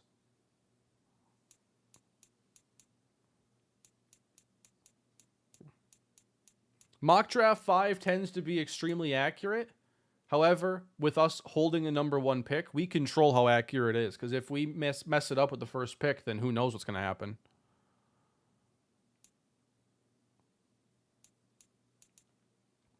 So I'm thinking we've got to do this for Trayvon Randolph suddenly. Because I'm getting a little nervous. If he's not top 5, I think that changes things. If his talent isn't top 5.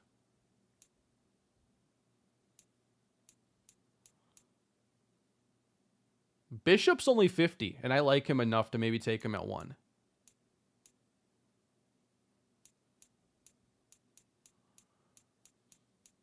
They have Nava at 18. And if I don't take him at 1, who knows where he actually goes now that he's been mocked to us.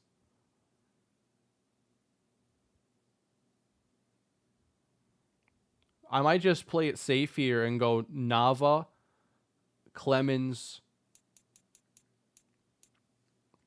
and Randolph. Because they got me in a blender here.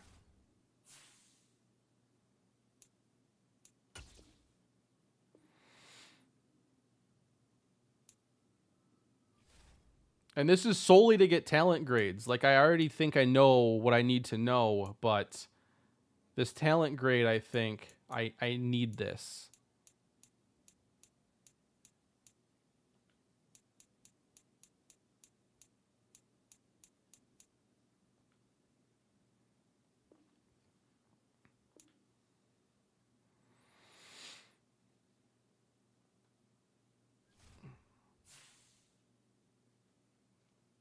We have trade offers for Jeffrey Simmons. I will say, when you talk about a player of his overall, sometimes you get some ridiculous offers. I'm no longer actually wanting to trade Jeffrey Simmons. If they send me something that's ridiculous, like we'll give you Tyreek Hill and a AJ Bingham, I'm not taking it. I'm probably not taking any of these trades. Like the number 1 pick last year, Antonio Harmon, or Keenan Allen plus a 1.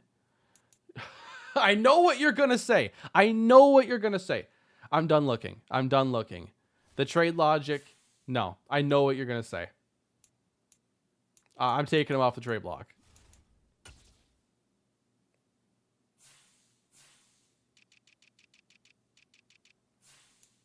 Why on earth would they even suggest that?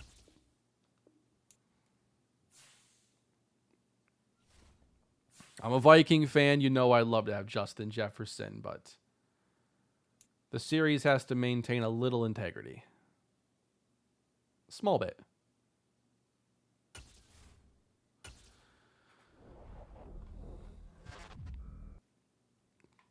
Appreciate the super chat, John. I know that the mock draft 5 tends to be accurate, but it's only accurate if we keep it accurate. And that would require going quarterback at 1.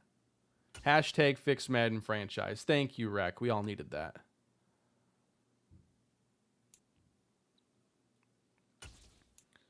All right. Did I get some finished profiles? They got Randolph as top 5. Top 5 talent. Brian Nava, round 1. Simon Clemens, I only got him to 90, so I'm not sure. But I did get his accuracies done. It's C short. He's also a really good option. Nava to Jefferson, all the way to the Hall of Fame.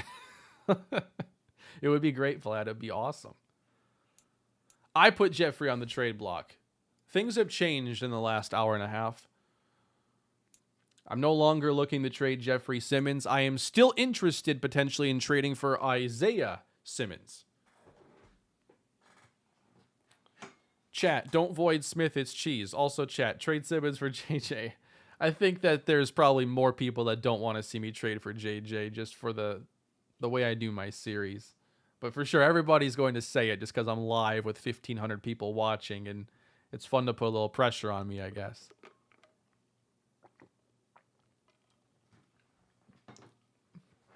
In Madden, there's no integrity. That's right. There ain't no integrity in Madden. So, the final big board, though. Bishop at 1. Barden, Bowie, Cone, Randolph. Trayvon Randolph.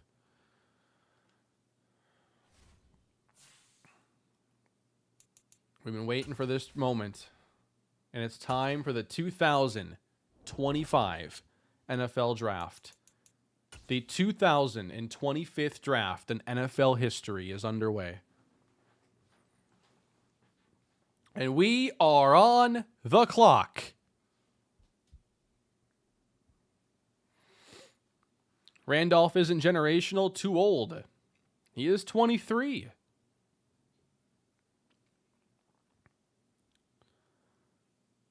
What are my options for trading down? Can Henry be used to get back into the top 5 to get Nava and Randolph? The Miami Devils must be stopped. Got some interesting things to consider, don't we? I'm just checking on the Twins score because they've been playing like crap lately. They're losing 8-4 to the Nats. I'm really glad the Twins fixed their pitching just to have a bottom 5 offense. King Element. It's time for the 2025 NFL Draft. What are we doing at number 1? We got options to move down within the top 10. And I am terrified right now.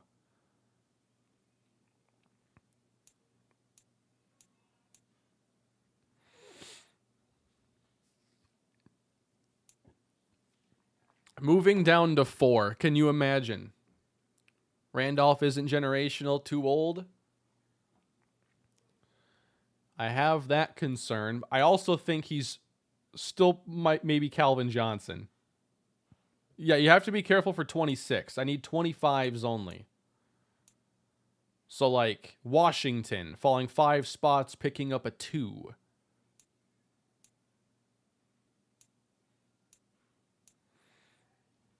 I'm scared.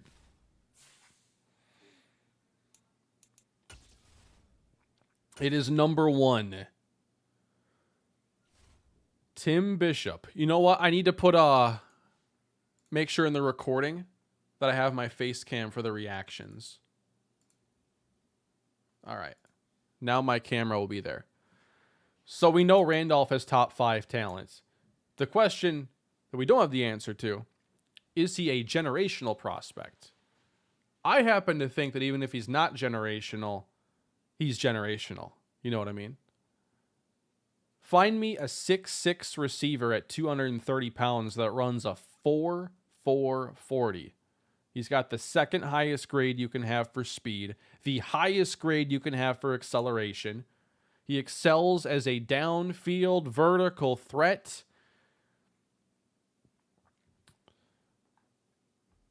And I have been thinking about him this entire time.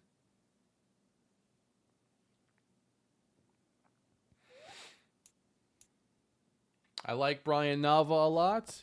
You know what? I happen to like all 4 of these quarterbacks enough to take them in the first round. All 4 of them. I also think you consider Derrick Henry, Devian Bynes, Sal Sexton. You put enough talent around an offense, it makes it very quarterback friendly. I also really like Tim Bishop. I've wanted to see this defense get a lot stronger. He's sitting there. He's either going at 1 or not far afterwards. At the end of the day, it's not just about building up the right team. Who do you need to beat? You got the Kansas City Chiefs with Patrick Mahomes at quarterback and the high-flying Chiefs offense. Josh Allen, Stephon Diggs, and the Buffalo Bills. And now, the vaunted Miami Dolphins with Tyreek Hill, Jalen Waddle, Calvin Ridley, and Devontae Smith surrounding their quarterback Shelton Cunningham. They put so many weapons around him, he became the league MVP as a rookie. And that's why we will be selecting Trayvon Randolph, number 1 in the draft. We're coming from Miami. We'll find out who's throwing the football soon. 93 speed, 97 acceleration, 99 jumping, 6'6". Even without jumping, he's already reaching over your head. Trayvon Randolph, the newest Tennessee Titan. He's a freak. And with that, we have officially broken the mock draft. We have taken a player projected to go. Where was he supposed to go in the mock? Because it was at Green Bay in mock draft 4. After that, I think he might have gone up. We were supposed to take Nava. Who knows what's going to happen now? The Pittsburgh Steelers were projected to take Holcomb, quarterback. What if they take Nava at 2 when he was projected to go like in the 20s earlier? I repent, that's a W. Thank you, Vlad. 12? All right. The mock draft is broken. Who knows what's going to happen? But now we know we have to make a move to secure our quarterback, and it's a matter of when we try to do that.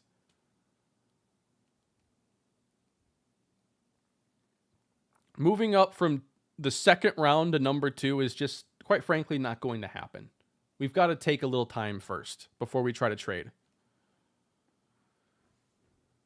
At number 2, the Pittsburgh Steelers. Love that move. Now let's go get a quarterback. I'm on my way, Tanner. I just have no idea how it's going to happen yet.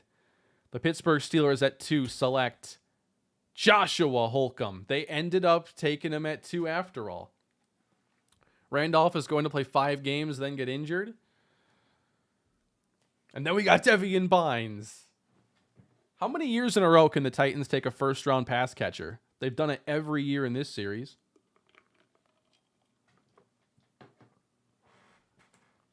And now, with one quarterback gone, the Houston Texans await at 3.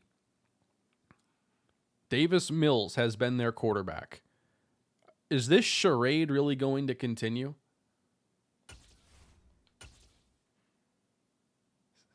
Sammy Barden. They go secondary. I see you have adopted the Bengals draft strategy. Draft a wide receiver over an obvious need. Worked well for them, though. We'll get a quarterback. Here's the team that won't be taking a quarterback. Philadelphia goes Tim Bishop at 4. Philly waits and gets the best defensive lineman in the class, just falling into their lap. Next up, the New York Jets, Duke Bowie.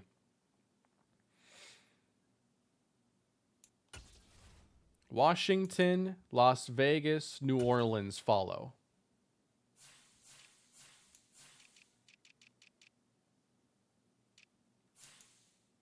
Saints have their quarterback of the future, they believe.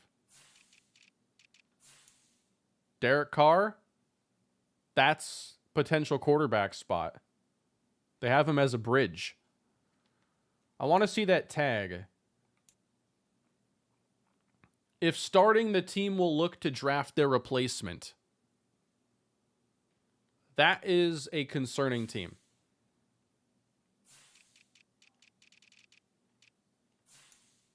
The Commanders only have Sam Howell.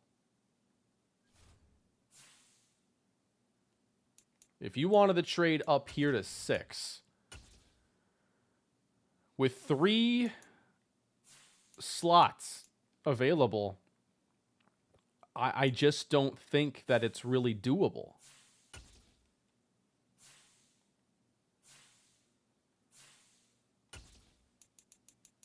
I gladly give up our future first-round pick to trade up here. But I know I need a little bit more. That's actually pretty close.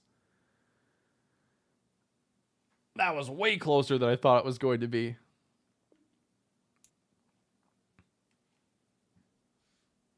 Move all the way up to 6.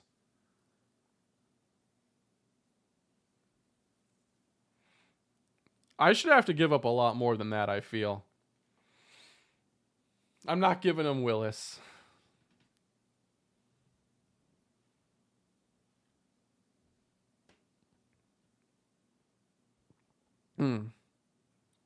The Commanders do need a quarterback pretty badly here. A lot more unlikely. Well, they could still maybe get one at 33. I'm going to let the Commanders take a quarterback here if they want it. I'm just going to let them. They have only Sam Howell. I think they would want a quarterback more than working out a trade for themselves. The Raiders, though, they can go either way because they do have Carr. They can kick the can. I'm just going to give the Commanders this one. Similar to the Heikkinen pick. If you remember back to the Broncos, it was, I wasn't going to trade with Miami because if they wanted the quarterback, then there's no reason to do the trade. That's kind of the Commanders' logic here because they only have Sam Howell. And that ended up with the Dolphins getting Heikkinen in that series. 3 seconds for number 6 worked in draft day. I've never actually seen that movie. Was that the trade?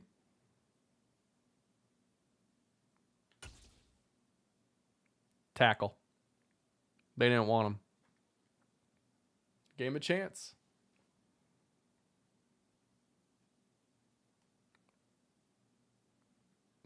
A game of chance.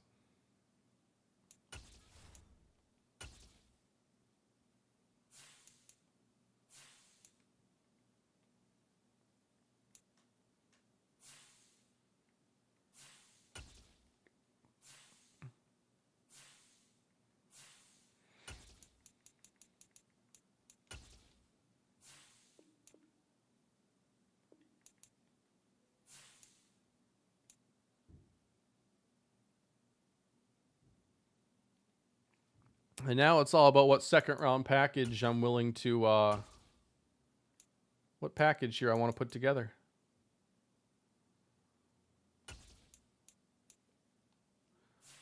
A 1, a 2, and a 4, maybe?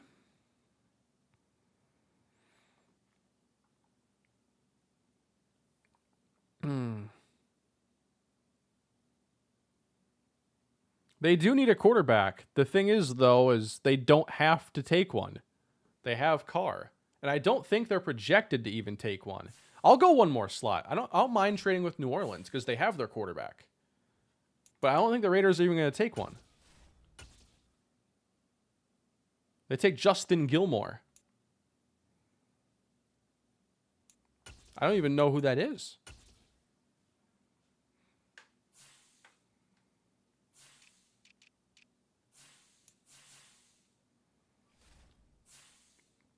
The Saints have their young quarterback, though.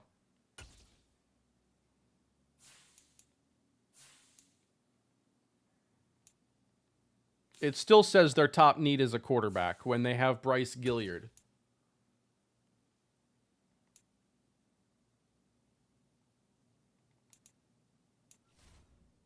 And he's their quarterback of the future. Unlikely to draft a replacement.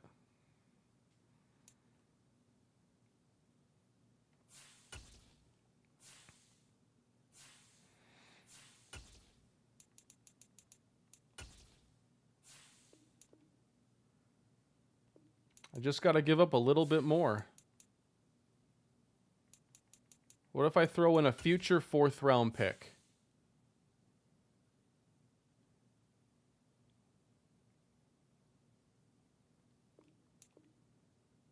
We are on the clock. I'm going to get my guy.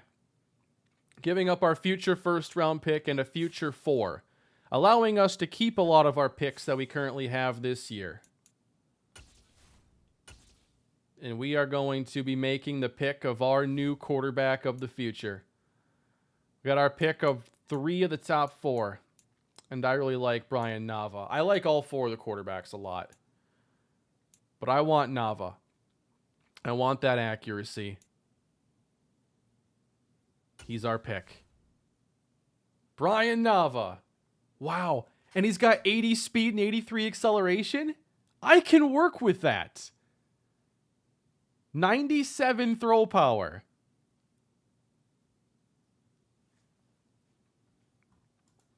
Excited for Nava as quarterback 1. Let's go.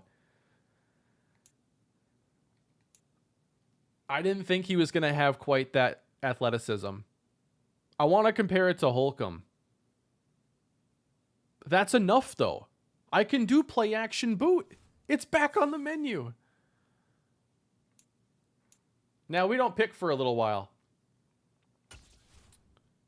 Safe to say we're done adding to the offense, I think. There's still a receiver I like in this draft, too. I found him at the end of last episode. Chris Barnes. Marquise Cone just went to Jacksonville. Here's the receiver I'm still interested in. No, I don't know why I'm even going to show you, but Chris Barnes. I wanted to turn him into a slot receiver. Runs 4.3. He's a downfield threat that I wanted to turn into a slot, but it would just be a lot of work. He's Will Fuller, though. Our attention now has to shift to the defensive side of the football, for sure. And I am still very much interested in acquiring Isaiah Simmons. I'm interested in what the Cardinals do with their next pick, though. The Bengals here will go Rasheem Darman. Trade for A.J. Bingham. I need to see him play. That's still possible. Right now, after giving up all I've given up, I have... now this is all messy. Okay. I have 56, 59, 88, 97.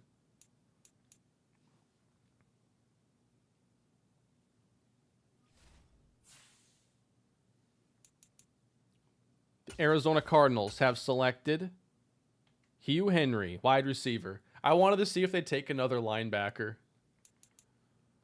Hugh Henry. The Vikings go Zamel Randolph. Who knows what's going to happen, though? Just, we broke the mock, so it's really more dynamic this year. Tramel Hale, running back to the Chargers, is interesting. D'Angelo Jones. Howie Shaughnessy. I had a first to second round grade on him. He was a good linebacker, but I still felt like he was a little underwhelming. Jarrett Coles, I don't think was on my board. I wasn't looking too much at the outside linebackers. Chris Barnes. He goes to Detroit, so we might not see him for quite some time. We played Green Bay in year 1. The North. Or no, it was just Green Bay. We didn't play the entire NFC North that year. What's our schedule like? Missed the last 30 minutes. Recap, please. Jerome. We got Trayvon Randolph and Brian Nava. We made it happen, which was, I think, what most people expected when this stream began. Here is our schedule for the coming year. The Chiefs in week 1. The Saints in week 2. Texans, Steelers, Broncos, the Raiders, Jaguars. We play the NFC West this year. We close against the Texans. We actually get a division game at the end. We do not take on the Dolphins. In the regular season, anyway.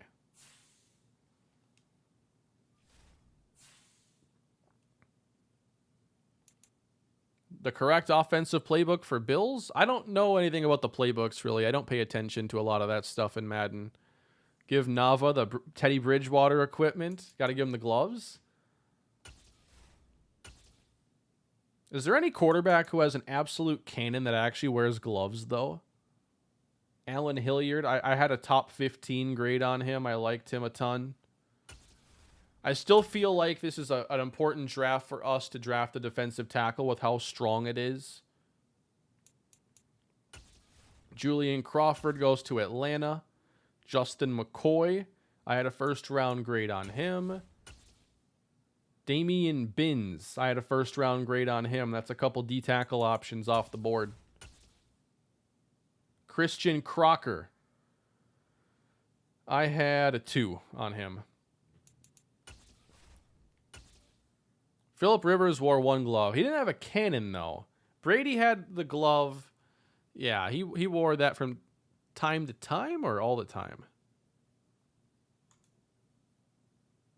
Can't wait to see Nava versus Holcomb. We're going to have some fun. When do we play Pittsburgh?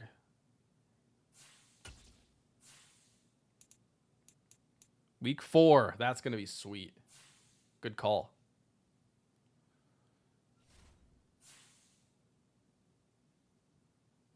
Give him gloves and Bradford sleeves. I don't wish the Bradford sleeves on anybody. That's just a poor call. The Dolphins. Which receiver are they going to take? Oh, a cornerback. Someone's got to cover those receivers in camp. Dimitri Sellers. He wasn't on my board. I didn't look a lot at the early corners. Simon Clemens to Denver. All right. The Broncos securing their future behind Russell Wilson. Interesting.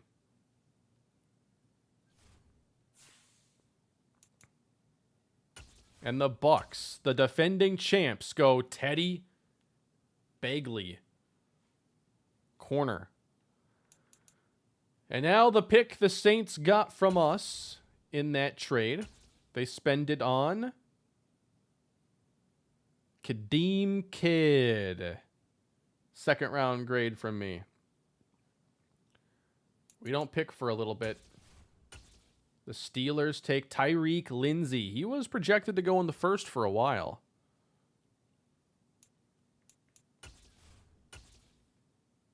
Caleb Edmonds. The Texans could have taken Kerry Farrell right there. Where does Kerry Farrell go?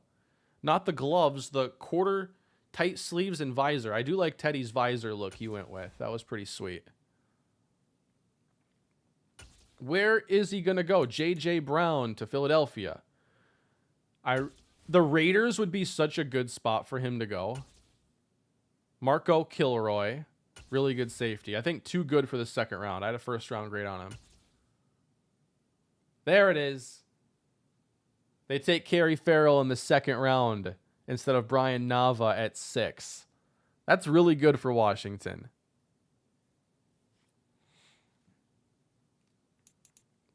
And so the Raiders don't get a top 4 quarterback. They're just going to take a safety that I liked, John Murray. I had a second round on him. DeMarcus Hewitt. Demarius Merritt. Gerald Williams. I had a first round grade on him too. Gerard Johnson. A running back in the second round of Green Bay, on brand. James Beverly. Roberto Reyes. I thought he was going to be really, really good. Corey Gray was really injury prone. Risky call on their end. Otis Davis. It has been a good draft for Washington. They've done a really good job. We're nearing our next pick. I want to see who's on the clock when we get there. Because I'm still thinking about Isaiah Simmons. But I have to see. I have 2 picks here. I know I'd have to throw together a package if I wanted to get him. But we're on the clock now. Let's take a look at our board and how many first round grades I have available. First off, it is going to be 35 players total. So half the board's basically gone. I really like Connor Knox. If you want to go find like a future starting linebacker and not trade for Jeffrey Simmons, holy crap, he's fast. I meant Isaiah Simmons. Okay, that's some speed. Oh boy, this is a risk here. I think that it's an either-or scenario. You work out a trade for Simmons or you go and take like Connor Knox. I had a second round grade on him, but only 50%. Like that could be, if he had A-zone coverage, it might be higher. If it's really low, then it's a little bit of a risk. For the DTs though, like defensive tackle is very important for me because like Simmons on this team long-term, I still don't know. Herrick, I have a first to second on. Blades, I have a 5th. Patrick, I have a 2nd. Jackson, I have a 1st. And he's a 3rd to 4th round projected player. I had a first round grade on him. Because I saw how athletic he would be. And I saw A finesse, B block, shed, C power. To me, that's a first round skill set. You're an elite athlete and a top tier pass rusher and can stop the run. Like, what's not to love? Patrick.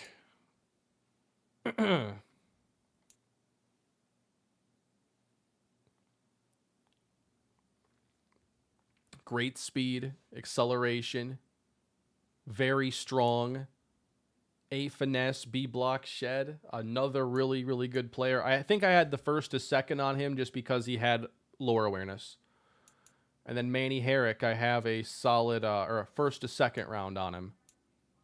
The D tackles in this range are so good and so athletic. But Herrick, F power moves. He's more likely to be a one-dimensional pass rusher. Knox and Jackson next, please. Knox speed will play great in-game coverage and run stopping. Good draft. Still need an MSU player. I don't know if I have any MSU players on here.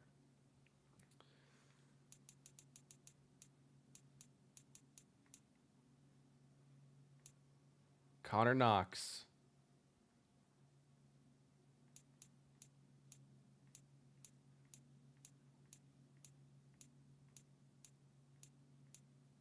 Is there any Michigan State love? Oh, yeah. Tim Cannon's an interesting one, and his story didn't play out the way it was supposed to. So there was a story, a draft story on Tim Cannon, who is like a 5'11 slot receiver. He was supposed to move to tight end, and he hasn't moved to tight end. He was supposed to be the shortest tight end in NFL history. And I don't know why it didn't happen. The Isaiah Simmons talk was a lot of fun. And it's still very tempting.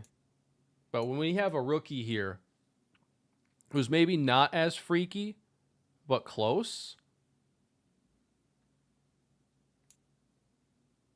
and not having to give up 3 picks, I can give up 3 picks for a proven linebacker or 1 pick for Connor Knox. It is a little risky just because I only have him 50%.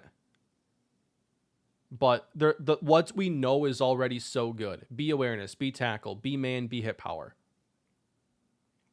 Jackson is clear-cut necessary 3rd round pick. He looks awesome.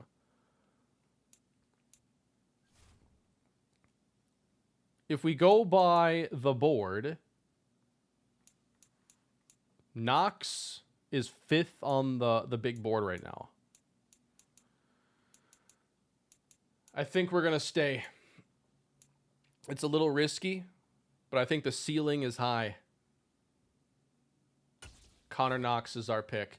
Hidden development. Let's go. 90 speed. So he's not as freaky as Isaiah Simmons, but I think that he's like 85 to 90% the athlete. Simmons doesn't produce in Madden. Are you saying Isaiah Simmons? It would be a risk, paying for a linebacker, giving up all that, and then, do we get what we need out of him? He is really good in coverage, but Knox is also supposed to be really good in coverage, is the thing. He's a pass coverage archetype. So I want to see that zone coverage hopefully be high. You just picked 2 certified studs? I think I picked 3. You could afford to bank on potential with this one. Oh, I see what you meant. Yeah, I think that that's one way to look at it. We already have so much locked up. We can take on a little bit of a risk there, and the upside can still pay off. Whereas, giving up a ton for 1 linebacker, I can have 3 players instead of 1 player. And one of these 3 players can still be a freaky linebacker in Connor Knox.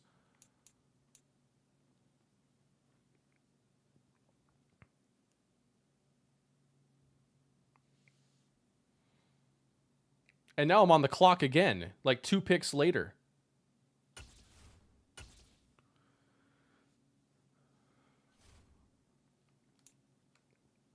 The goal is to rebuild the defense. Taylor Jackson looks outstanding. We like freaky athletes in this draft, don't we?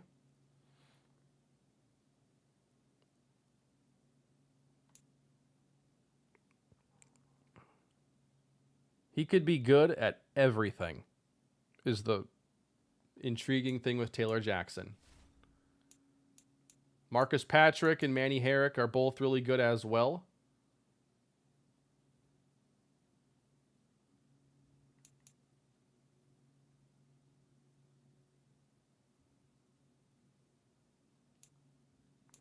Comparing combines now, Marcus Patrick, he's a run stopper, runs closer to a 5-second 40. Great strength. Very good nose tackle or run stopping athlete. And then Taylor Jackson, who's a speed rusher, but can also stop the run. His strength is more solid, though, not quite as strong. He's definitely pass rusher over run stopping, but I think offers you a lot in both. Injury. Yeah, that's an important one to keep in mind. Marcus Patrick, a injury.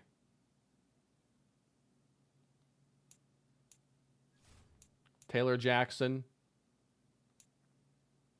C injury.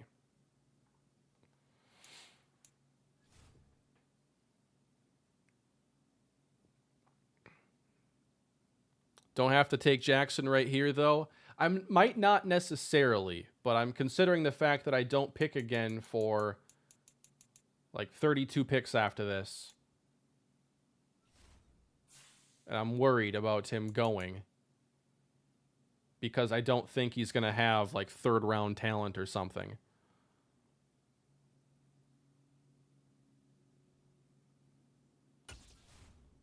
And trading down is just usually difficult to do. Outside of the DTs, you got Bruce Baskett. I have a third round grade on him. We already took a linebacker, not doing it again. The receivers, Abbott, I gave a 5th round grade. Carradine, a 5th round grade. Johnny Weber, the safety, he's a 3 to me. Elliott is a... Oh, I didn't have a grade on him because I didn't think I could based on the information I had. Oh, yeah, that's right. This is a running back that I'm not taking here necessarily, but tell me he doesn't have potential starting upside for a day 3 running back. Manny Warner. Elusive back at 5'11", 228 pounds. Ran 4.48, 4.45, has strength, has speed, has size. Still a north-south runner. A break tackle, A trucking, B stiff arm. Now, I'm guessing juke and spin aren't going to be anything special. But, like, if you get him in the 4th round, this dude could potentially start. More baseball. More baseball tomorrow. I got more baseball coming.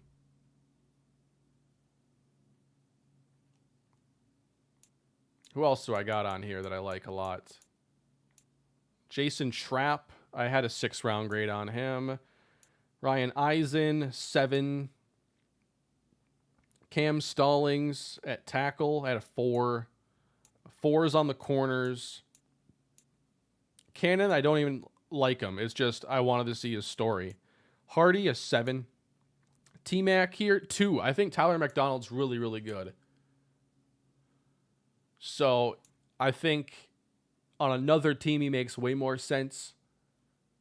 But his combo tight end skills, he can run deep routes. He has A run blocking.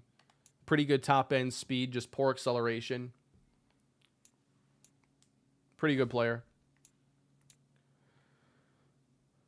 Grayson a 3, Snow a 3, Bradley a 3, Sullivan ungraded.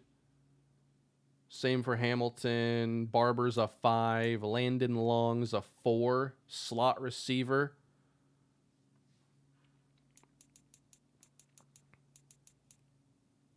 If we take a look at the available board to just try to figure out, you know, when these tackles may end up going.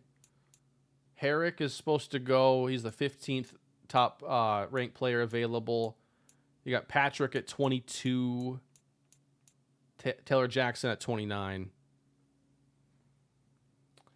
All right. Here, I'm going to take my guy Taylor Jackson. I really believe in the athleticism. And I like that he has a chance to be good in every single category here. Jackson is the pick, and he comes in with normal development. I think he has a chance to help us replace Jeffrey Simmons. Normal dev isn't ideal right away, and we'll want to compare him now to Marcus Patrick. This is my favorite draft of yours, Kane. So great. Thank you. I'm having a really fun time with this offseason. I really thought we'd have Isaiah Simmons by now, but I don't mind how things have worked itself out at running back now. I'm quite happy with it. So now, if I'm not mistaken, I pick late in the 3rd, but then very early in the 4th. I think that's running back range. There goes T-Mac to the Steelers. I think we want to check out their draft now. Houston, no quarterback. They take a D3 receiver. The first Mount Union Purple Raider receiver drafted since Pierre Garçon It's Joe Cordova. Manny Herrick, Philly. There goes Kenny McClendon. Patrick might be the next D-tackle. Mount Union is a powerhouse. That is true. Patrick goes to the Raiders. All right. We want to check on Marcus Patrick later.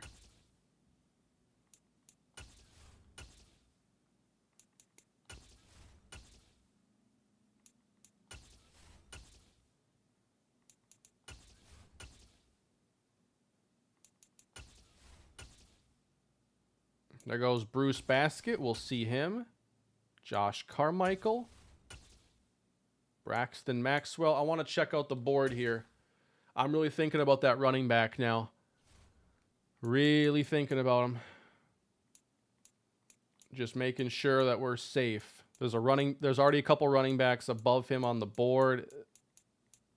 He shouldn't be going unless he's like ridiculously good, but I just think that he can beat out Hassan Haskins for that backup job and have a better chance to be the Derrick Henry successor.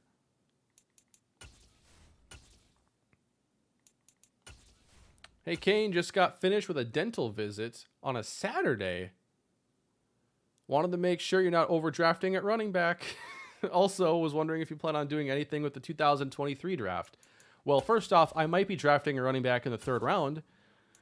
For the draft, though, I don't think I'll do a mock, but I think I'll stream Friday after the draft. And also, I'm planning, if the Vikings do something wild, emergency stream.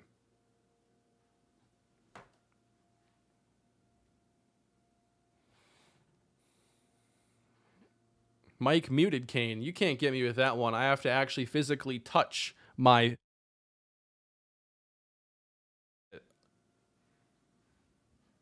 I'm good.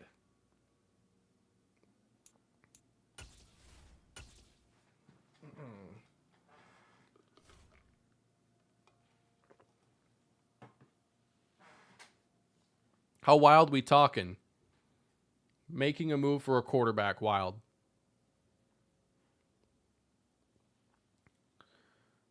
We're on the clock. I'm curious what my BPA would be here. So I'm looking to see just all the grades I have. Because the running back, Warner, I still had a 4th round grade on him.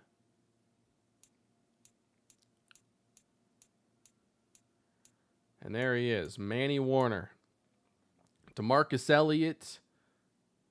I gave him... Oh, yeah, he was the one I wasn't quite sure. We should check out DeMarcus Elliott because we don't have too many chances to take a safety. 5'11", 195. He's not a big guy. He did run 4.42.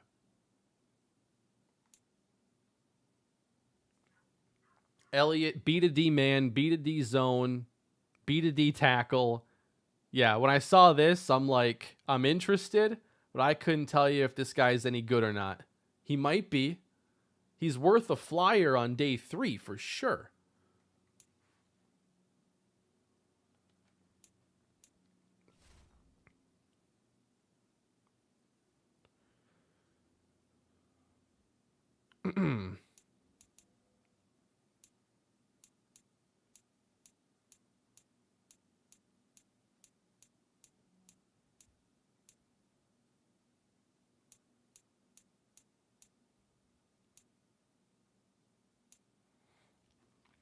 What about that receiver? So Emmanuel Abbott, 5'11", 214, good speed, solid acceleration, A to C short, A spec catch, B to D catch in traffic. He's got a couple things I like. With him, it was really like if that short route running is an A or B, like I have interest. I gave him a 5th round grade though. The F catching, I'm trying to discount F catching a little bit because it's usually like a 72 or something, which is not great, but it's not unfixable.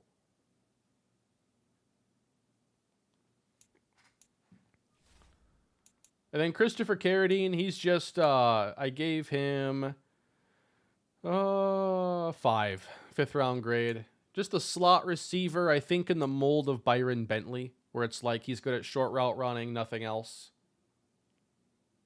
Any O-line in this area? Yeah, there were actually some pass protectors that I kind of liked, but I think, okay, they haven't all gone or anything. So pretty much all these guys I view the same. I have a 4 on Mitchell and a 4 on Stallings. And it's really just because these are poor strength players typically that have good pass protection. So they can step in if somebody gets hurt and just not have the offense fall apart. So I like Cameron Stallings. And then Malachi Mitchell.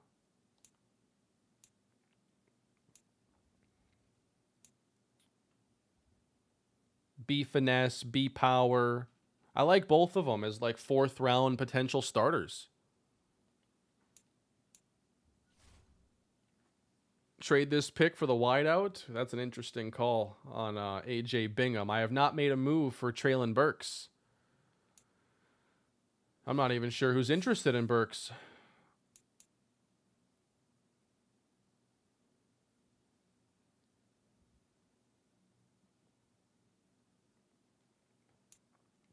What do the Dolphins consider to be their needs?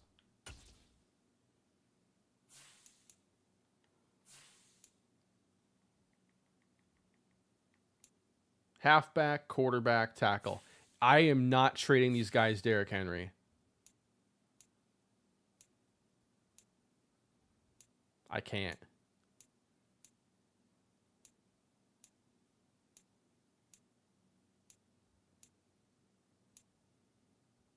I got a real solid roster. They're annoying. How do you have AJ Bingham as your 5? Future 2, current 3, current 7.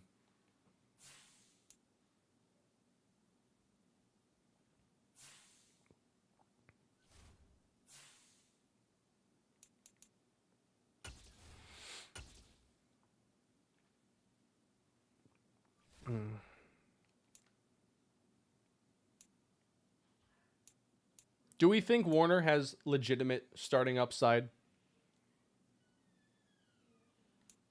I think he's got a real shot. I love that he's got the speed, some break tackle ability in his game. I'm going to take Manny Warner here in the 3rd round. Normal development. And I'd like to legitimately play him. I think you're going to see him carry the ball a ton in preseason because I want him to show he can be a future starter. I think he's more dynamic than Hassan Haskins. And I love his size-speed combination. It's never going to compare to Derrick Henry because he's one of a kind. But I really like Manny Warner as a potential future starter. And I struggle to find running backs that I believe can be future starters outside of like 1st-round talents. 23 normal dev is not promising. But if he plays, I think he could play well. We pick again, top of the 4th round.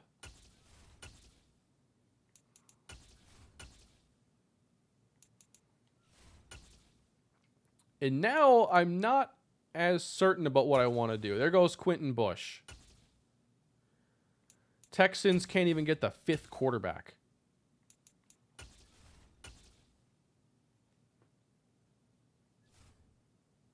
I got to check on something. Where did Trey Lance end up?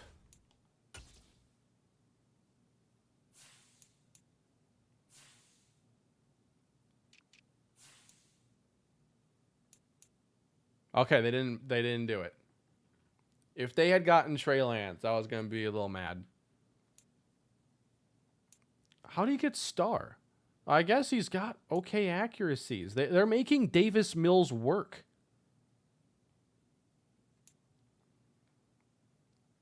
You can do a lot worse. He's 17th quarterback. I could look at transactions, but it's more fun to do it this way. And just stumble upon the team.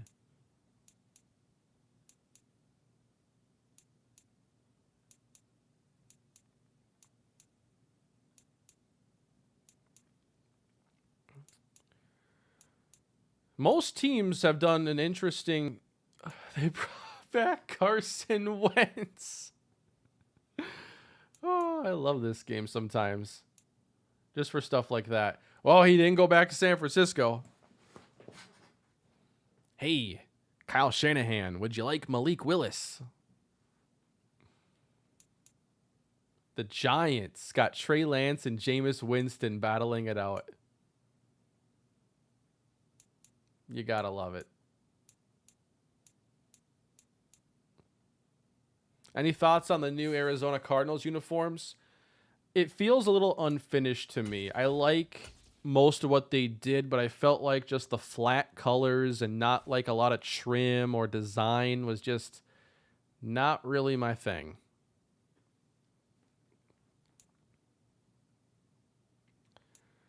I think now we can afford to take chances. I have a couple things in mind. I just want to see all my picks. I think it's pretty simple from here on out, though. It's the 4, a 5, a 6, and a 7. The 6 and 7 are very close together, but the 4 and 5, 97 and 129. So the Trevor Penning thing. I feel like if we take a tackle, we can put some pressure there and possibly make Penning expendable. If we're saying this might not be the same offense, the same run-heavy style, I think like there's teams out there that would still like him. And I feel like if we wanted to get A.J. Bingham, that Trevor Penning's our quickest way to get there. So I like possibly getting Emmanuel Abbott, but it doesn't have to happen. I feel like the tackle offers the upside. And Cam Stallings was my favorite. Can Stallings step in and just be a solid pass protector?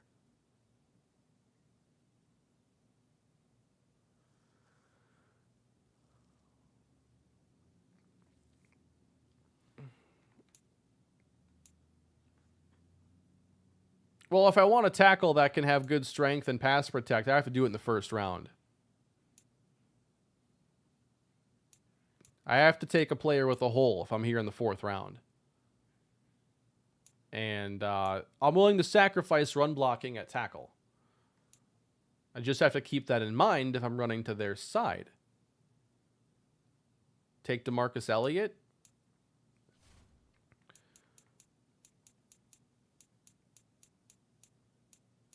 Elliott is still there.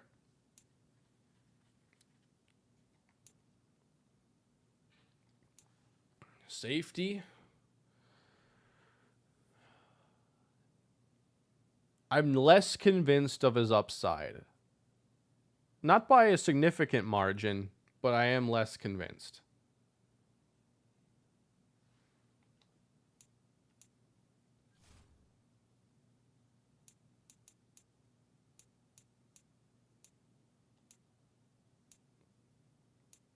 Malachi Mitchell, A, awareness, B, pass block, finesse, and power. He's my pick.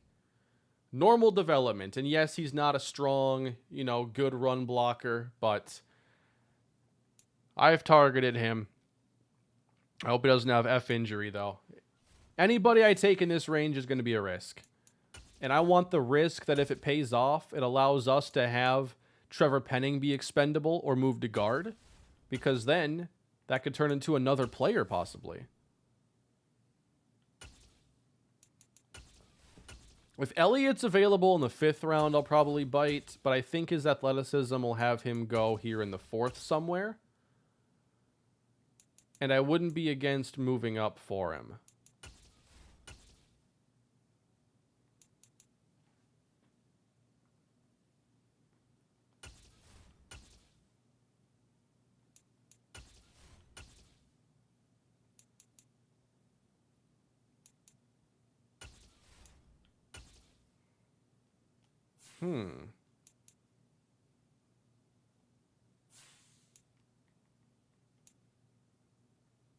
What if I traded Treylon Burks to get picks?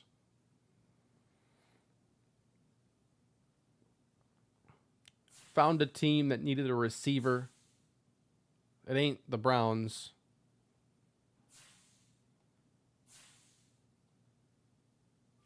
With 1 year left on his deal, what would his trade value be?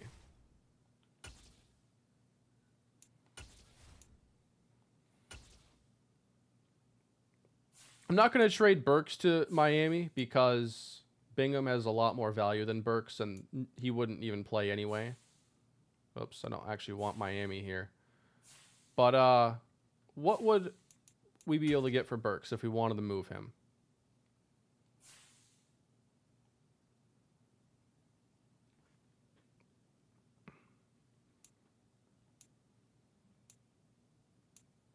It's not a lot.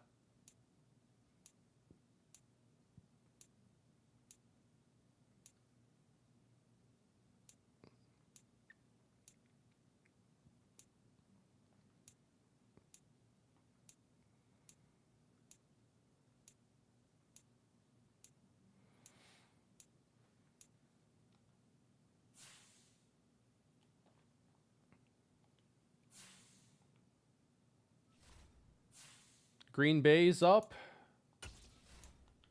They could use a receiver that was drafted in the first round, right? I don't often offer players in trades because usually it's like really imbalanced and you can kind of screw him over. He'd play. Be re-signable. They could use one.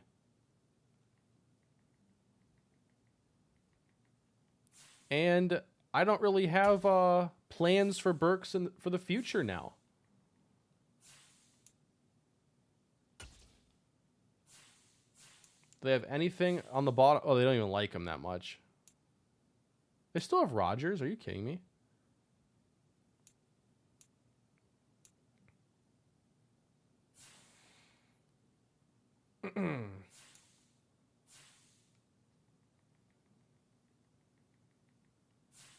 They might like him a little bit just because he's got like a 76 overall. Yeah, all right. We have traded Treylon Burks to the Green Bay Packers for their 4th round pick and a 7. They'll have a year to decide if he's good enough to re-sign, and he can step in and be a starter right away.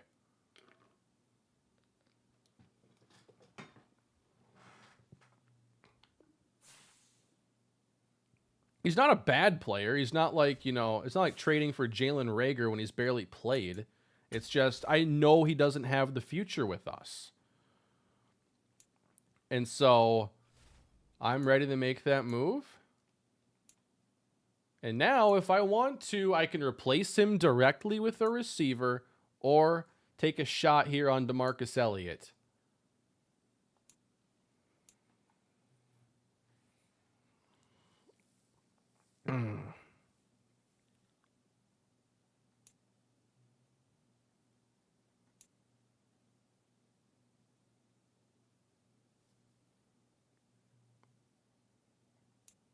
So you got Abbott, 5'11", 214, physical.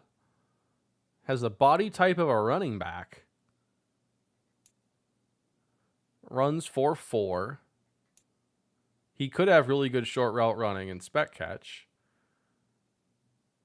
But I don't think he'd be a great downfield option. Are we comfortable saying we're basically trading Treylon Burks for a safety that could be good, but also could be really bad?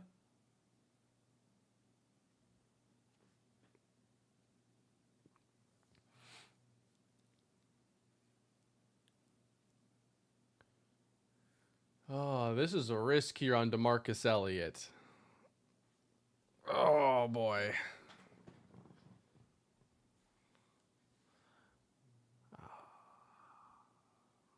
If he is projected to go in this range, I'll make the move. But if he's like 124th on the board, I might not here.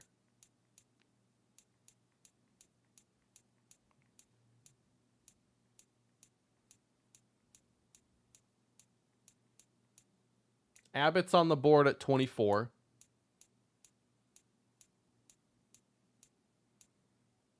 Elliott's at 35. So that to me is a tie. That's pretty close in value.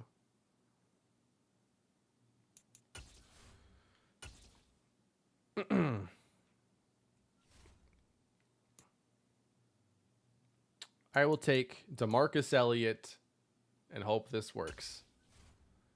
Normal development. But I got an athletic safety like I wanted to. And he could be our lowest rated player drafted and be basically unrosterable or close. Probably not unrosterable, but he could be pretty bad. But I'm banking on him not being that bad. Abbott to RB2 versatile running back and one power back to trade Henry next year.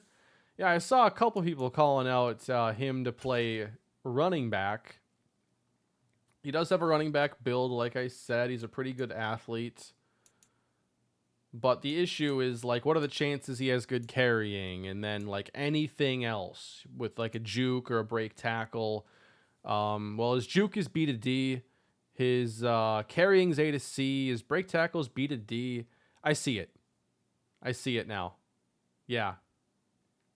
Abbott is an interesting player that if he's there in the 5th, I'll probably bite. If I can trade up using this extra 7, I think I will. I'll trade here with our rivals if they'll let me. Trading up after the 4th round tends to be very cheap. Now, this might cost me the 6 and not a 7. But would the Jaguars let me move up? Yep. So we're going to turn Treylon Burks really into 2 players. Now, I'm not sure if I just traded the Green Bay 7 or not, but I'm viewing it about the same. Now we get a shot on 2 players. Emmanuel Abbott, welcome aboard. We'll figure out what position you play later. But I just think he might be a pretty good football player. And if his F catching, maybe he is a running back and just labeled a receiver. 84 change of direction is pretty bad. That is low. But also, I think there's a small chance he could be a good slot receiver. He had A to C short route running. I do see the Rashad Polite comparison, though, because Polite was a receiver that I moved to running back. Polite just happened to be a little more explosive. What a stream. If you haven't already done so, please drop a like. It's been a very, very fun offseason. There's a quarterback that the Texans haven't taken, but I guess they don't really need to. I liked Ryan Eisen, but I had a 7th round grade on him. The Patriots taking a random safety from a Naval Academy 3 rounds ahead of where I have him sounds on brand, right? There goes Kane drafting running backs like crazy again. I didn't say I'm moving him to running back. I'm just saying he reminds me of a running back. There's a big difference. Angelo Blades. I had given him a 5th round grade, and he went 2 picks before the 5th round. So that's pretty close.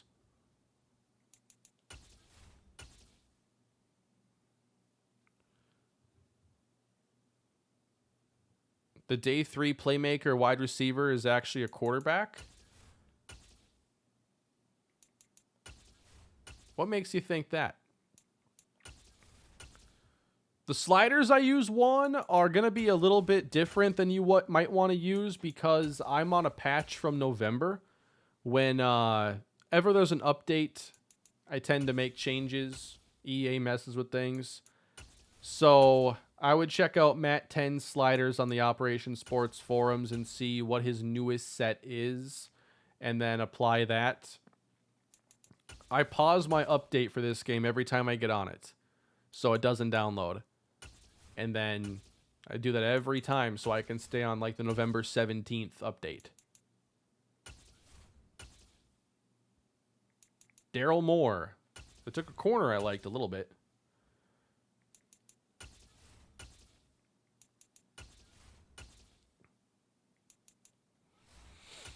One hell of a stream. That's right, Deshaun. I think it's been a fun show today. There were a lot of possibilities on the table, including trading for Isaiah Simmons. If the ratings turn out, though, I think I'm going to be pretty happy with the route we chose. There's Eric Clifford. Matt Conwell. Conwell went in the 5th. I graded him a 5th. I nailed it.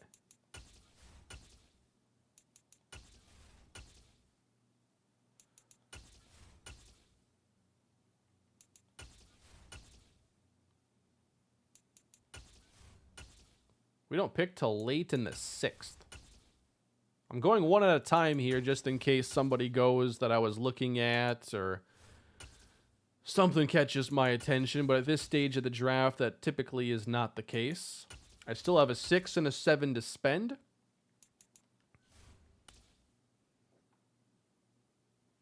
We are looking for backup quarterbacks, so wide receiver, quarterback, tight end there in the 7th. Who is this that we're thinking about here? A playmaking wide receiver? Tim Cannon? Who's supposed to be like a tight end?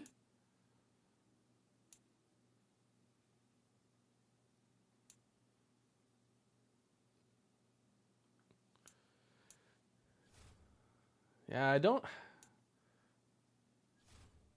know if there's anything suggesting he would actually be like a quarterback or something like that. Or like a Taysom Hill.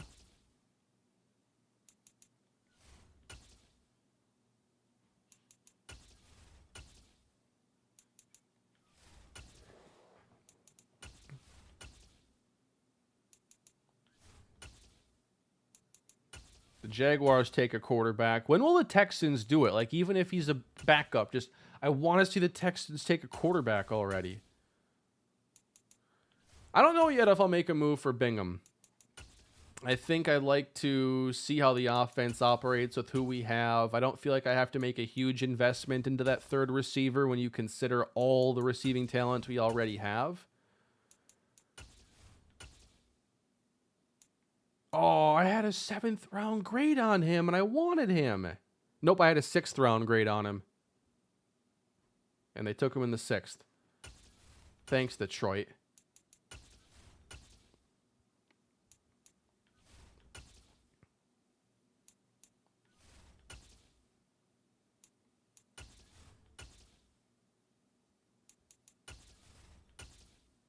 Phillips was solid last year. I've wanted to push him for that role, and I've failed to do it unless the receiver we took is actually a slot.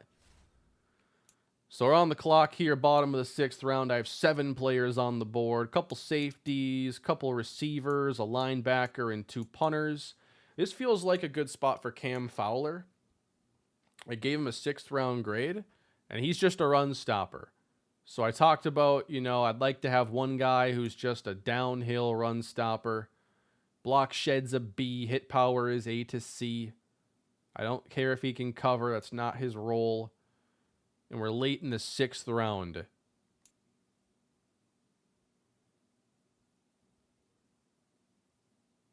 I'm going to take Cameron Fowler.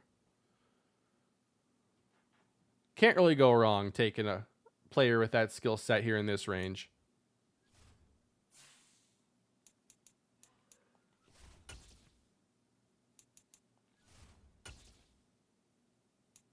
So my goal today was to get a quarterback, upgrade this defense significantly. And I came into the draft thinking we would take Trayvon Randolph at 1, and that's what ended up happening. I considered taking the defensive tackle there at the top, or the defensive end there at the top, Tim Bishop. To me, he was the second best player in the draft.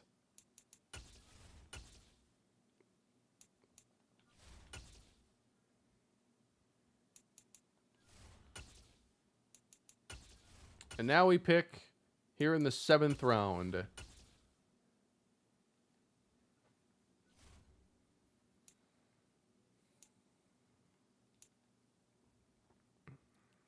I don't think I'm taking a punter, so it's either going to be a safety or a receiver. Christopher Carradine, slot. He's got solid speed. B short, B catching, but F release, D medium, F deep route running. So it's like maybe he's a slot, but the chances of him ever doing more are low. And now the chat is screaming from the top of their lungs to take Tim Cannon.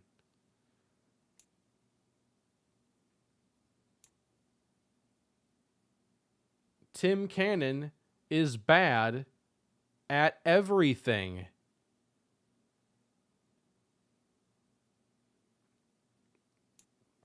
Yet the chat is demanding I take him.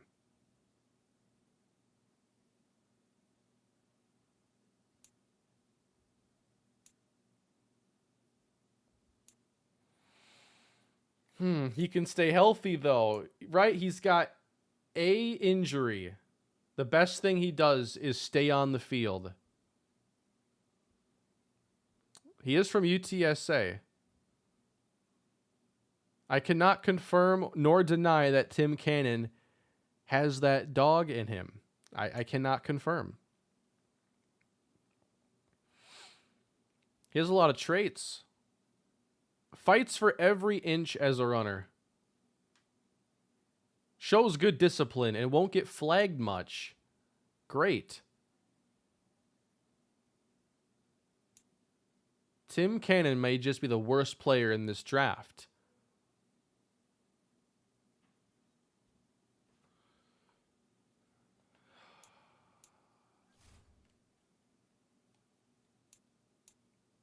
James Barton is a safety.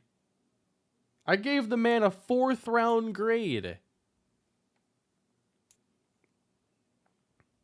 Give me MSU in the last round. I don't know if I don't think I had any on the board to begin with. I've already taken a safety. I don't think I need James Barton.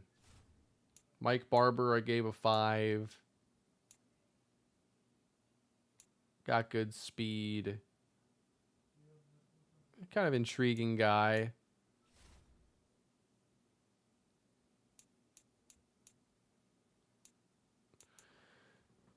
What makes you think he's a backup quarterback? Like, I need to be sold on the whole, like, he can play backup quarterback thing. Because he's 5'11", 220 pounds.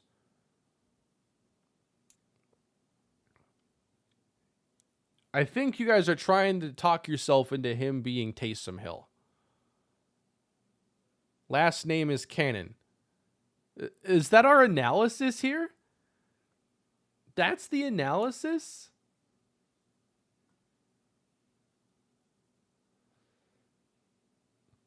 That's it? Oh, man. It's supposed to say quarterback to receiver, not receiver to tight end?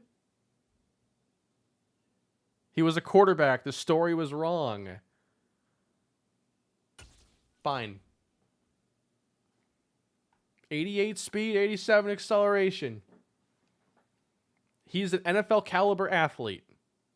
Average athlete. It's the least I can do for the chat after I overruled your 52-48 vote on the Devontae Smith situation. Let me see these ratings. Good job with your peer pressure, guys. Good job, chat. Thank you, Rec.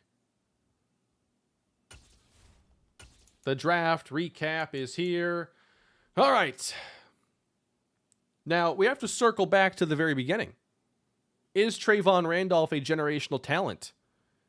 I would say, well, that's usually like an 82 or something like that. My prediction for Trayvon Randolph is that he's a 79. And it's just the route runnings look a little bit low, but everything else looks just incredible.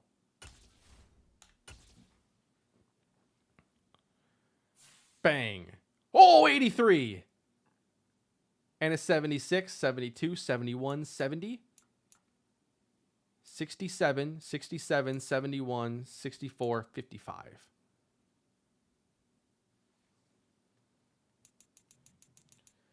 $83 on Trayvon Randolph. His short route running was a C. His deep route running was an A. So I expected it to be different. Wow. Yeah, the route running is all we have to work on. He is a freak.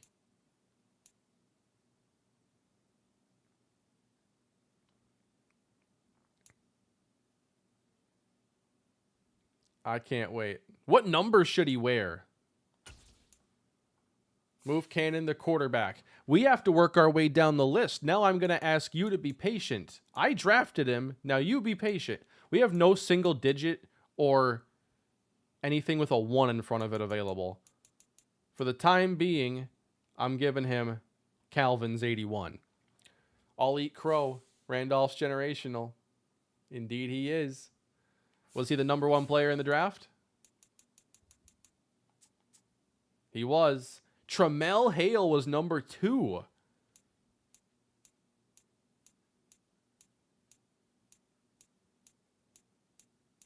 What? Bishop was a 75? With normal? I didn't realize how close I was to doing that. Just put Cannon on the field and it will work out. He has that dog in him. Again, cannot confirm nor deny the level of dog Tim Cannon contains. I can't believe Tim Bishop was not the second best player in the draft. I still think he can be good. But, dude, this draft was supposed to, like, confuse you, it feels like, if you didn't take Randolph at 1. All right, let's go through our picks. Brian, let's keep burying the lead here that we have a rookie hidden development quarterback at 21 years old. I miss receivers running numbers in the 80s. I do a little bit too. Brian Nava from Washington. The accuracies are in a very nice place on day 1. Got to work on some things like his throw under pressure and throw on the run, but I love that we're actually getting mobility because I didn't think we were going to get much. That carrying's worrisome, like he's going to fumble a lot probably. But the fact that I can still do play action, boot, maybe avoid the occasional sack, that's really nice to have. Brian Nava is from Sioux Falls, South Dakota. He went to school at Washington after transferring from South Dakota State.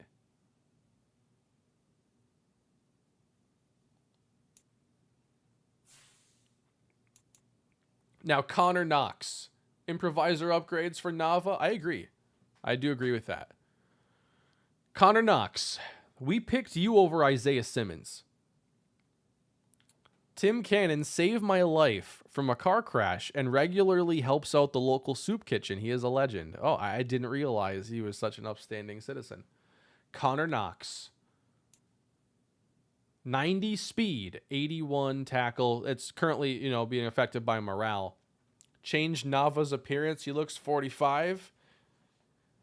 I'm not changing anybody's appearance. 68. Should be 69 zone coverage, 59 man.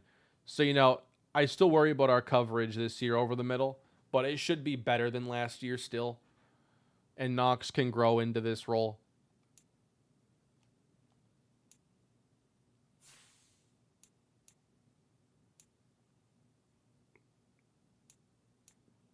Taylor Jackson now. This is the one where it's like, I don't know if this is the right pick. Taylor Jackson from Notre Dame. 85 strength. He's got really good athleticism, pass rushing to go with it. I think he'll become a pretty good run stopper as well, but was he the best pick when we could have taken Patrick instead. We'll check on Patrick. And then the running back, Manny Warner, is a 70 on day one, which I feel really good about that. The fact that he's not a 67 that I have to grind and he's already a 70 feels really good. Yeah, 91 speed, 82 break tackle, 82 juke. Like, his juke and stuff actually isn't bad.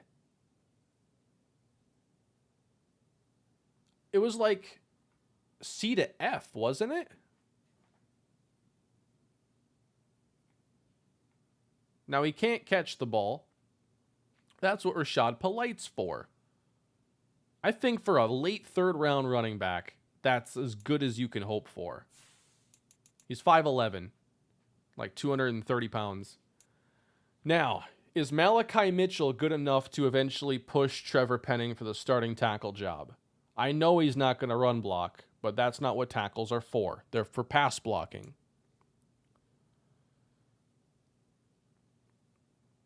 Uh, 76 finesse, 75 power, 75 overall pass block.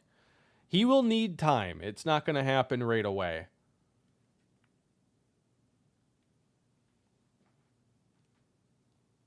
I'll have to sort some ratings and see how he compares to the rest of our players with those skills. And then we traded away Traylon Burks. Decided we would take a chance on DeMarcus Elliott and then trading up for Emmanuel Abbott. Elliott's a 67. As it turns out, he is very bad in man coverage, a poor tackler, but 91 speed, 71 zone coverage. Could he develop into a solid, deep, free safety? I think he's good enough to at least back that role up. And then we go and make the move to get Emmanuel Abbott. Maybe some position flexibility here. 91 speed, 89 acceleration, 72 catching, 99 spec catch. Just randomly.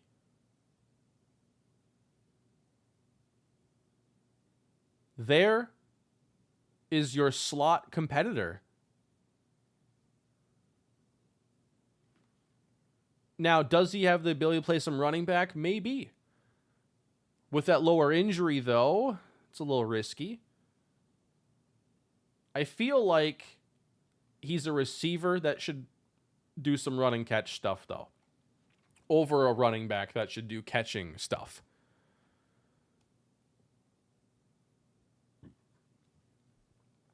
I think he's going to compete to play in the slot right away. 72 catching, though. If you're going to man the slot, you got to work on the hands. Really interesting player. And then we got Cameron Fowler, linebacker. Just drafted him to be a downhill run stopper. 85 speed, 77 tackle. He'll fill that role as a backup right away just fine. And then our last pick, Tim Cannon. Can he truly do more than play receiver? What if his best position is elsewhere? I suppose we must take a look at what his ratings are.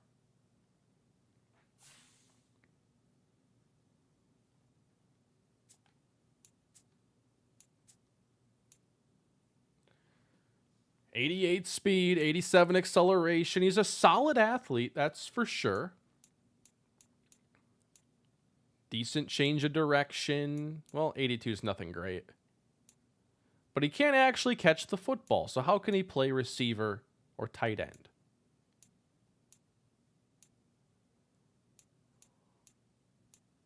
Oh my God. You guys weren't kidding. He's a quarterback. Oh my God, he is.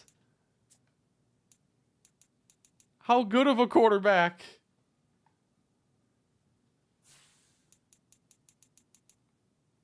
A 68. All right. All right. 58 carrying, though. So he might fumble a little bit. I guess he's our new backup quarterback. The chat delivered on Tim Cannon. Randolph, the DK Metcalf equipment. He's a monster. I kind of like that idea. Little DK Metcalf vibe to him. Get the dark visor. Breaking news, Tim Cannon has that dog in him. I can confirm there's at least a moderate amount of dog inside of Tim Cannon. And he will be competing in preseason as quarterback number 2. You guys got what you wanted. Him Cannon. Oh my God. Are we... I love it. Oh, man. What an offseason. Year 4 is about to be actually insane.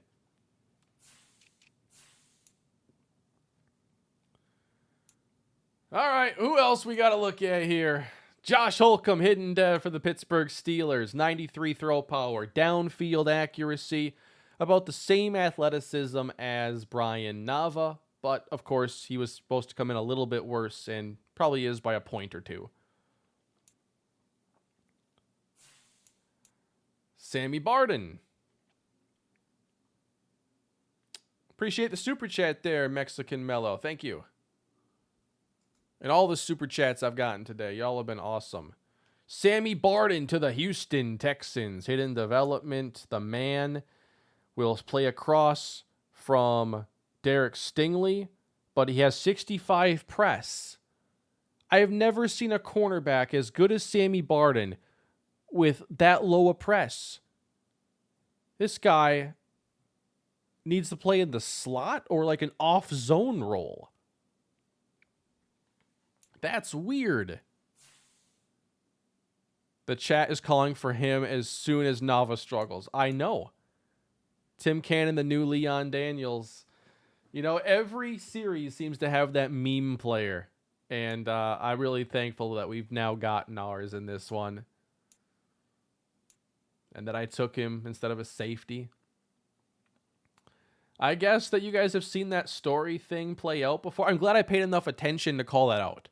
Because it was an obscure thing. He was supposed to go to tight end. He was on the board because I'm like, I want to see a 5'11 tight end. Turns out it's a bug. Meant to be a quarterback. 7th round. Home run.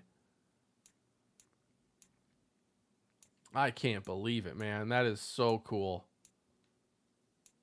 Marquise Cone. Normal development. Just normal.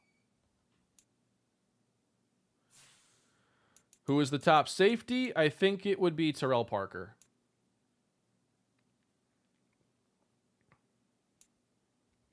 Yeah, I liked Parker a lot. His ratings probably don't wow you right away, but he's a hybrid, great athlete. After like a year and a half, he's going to look like Kevin Byard.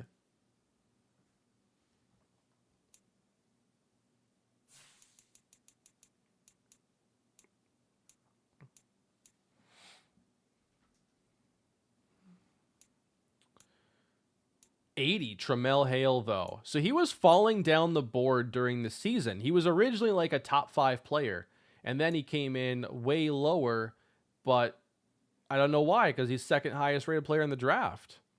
Time to get a quarterback with mentor to serve as a 3rd quarterback. That's a good call. Absolutely need that mentor now. For both quarterbacks.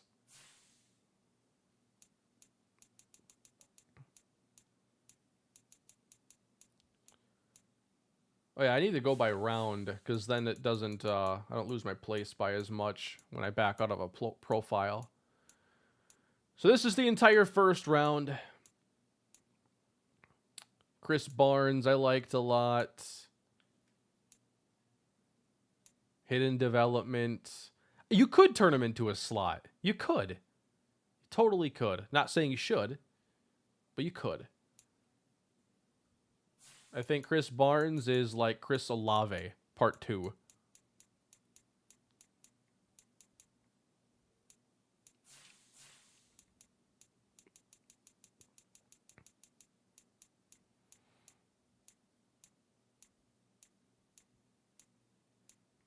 And then, perhaps the future for Denver, Simon Clemens. Very interesting player. Great athleticism. Accuracies are a little bit low to begin, but that's only because of the morale. I think he's going to be really solid if Russell Wilson doesn't stay there forever. I found a 58 rated, 6'1", 301-pound superstar quarterback in the 7th. A 301-pound superstar quarterback? Where are these 300-pound quarterbacks? Where can I get one? Kadeem Kidd, Tyreek Lindsey. So Pittsburgh took another running back high. That's kind of weird. Huh. He drafted Jamarcus Russell. He absolutely did. See, I had a first-round grade on Kilroy. How'd he go to the second round?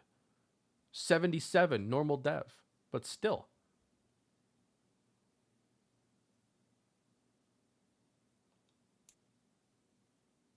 Swami talked about it. Hefty Lefty tribute. Oh, that makes complete sense now.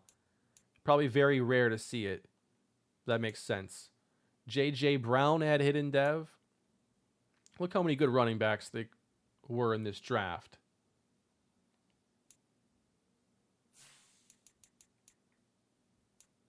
Kerry Farrell. They all had hidden development. Whenever do we have the top 4 quarterbacks all have hidden, all be pretty good? That's shocking. It's also very cool for our franchise. That does mean, yes, the Eagles now have A.J. Brown and J.J. Brown. Indeed they do.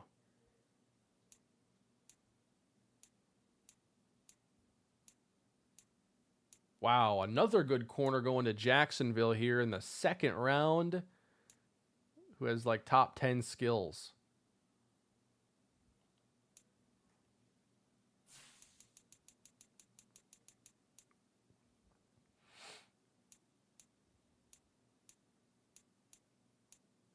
A lot of fun players here in this class. Taylor Jackson was 71 overall. Really curious, though, about the player I passed on who went just a little bit later in round 3. Marcus Patrick was also a 71 with hidden development. So he had hidden. And he is a stronger run stopper. I think Patrick might have been the better play. He's not quite the athlete, but he's a better run stopper. He's stronger. And he's about the same in terms of pass rushing.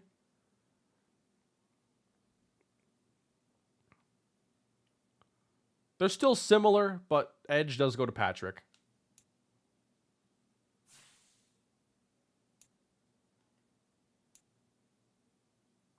Tyler McDonald had hidden development. I talked about him a little bit, and maybe we'll see him as well if Pat Freiermuth isn't taking all the snaps.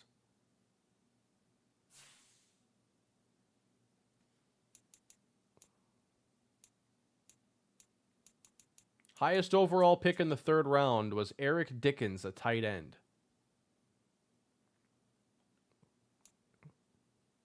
Hidden development. Solid. In the 4th round, the best player taken was the 71s. Angelo Blades made it there. And Abbott. So I had Blades just lower rated. He had hidden development. 6'4", 330. So because of the development, he's intriguing. Because he doesn't have a great strength right now. Well, I mean, he is strong, but man. Yeah, that's nice. In the 5th round, Landon Long. I had him on the board. One second.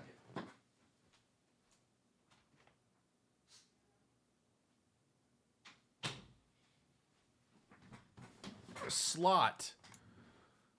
Yep. Yep, he would have been nice. I still like how our receiver situation turned out, though.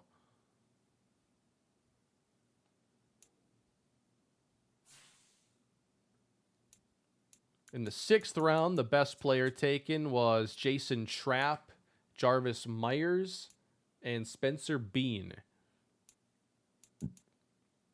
In the 7th, Kasim Bowe, Charleston Watkins, a few players at 69, and then Tim Cannon. Once you move him to quarterback, you unleash the beast. All right, let's do some top players. Nobody above a 95 in this draft. Usually these drafts have a couple 99s. So a little bit different in this one. Top acceleration. That's just scary. And it's Trayvon Randolph. Strongest player is Angelo Blades. Man.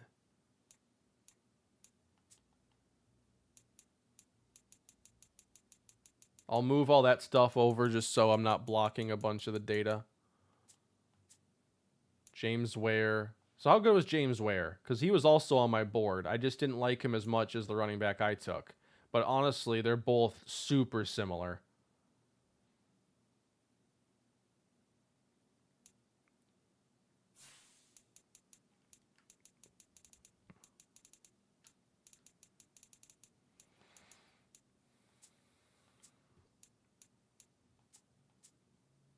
Tramel Hale at 89 juke. Kerry Farrell 86.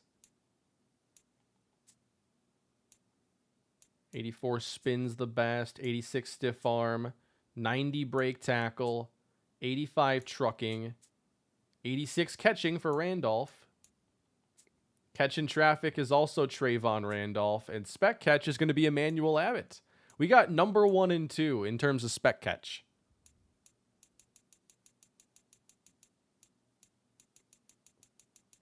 In terms of short route running, Julian Crawford at 82. Wow. Medium route running, 79. Better than Randolph. And Chris Barnes at 82 deep route running. So Randolph's route running isn't great, but everything else about him is top notch, including his 87 release, 99 jumping. We got the strongest throwing arm in the class, just like Miami did last year, right? They got 99 throw power. We got 97. Surrounded him with a bunch of receivers. George Carnegie had the best short accuracy. Nava had the best medium. Holcomb had the best deep. The best all around, I still think, is Brian Nava. Throw on the run, Simon Clemens. Throw under pressure. Unfazed by the pressure, the best is Tim Cannon. I don't even know how. Just add on to the legend.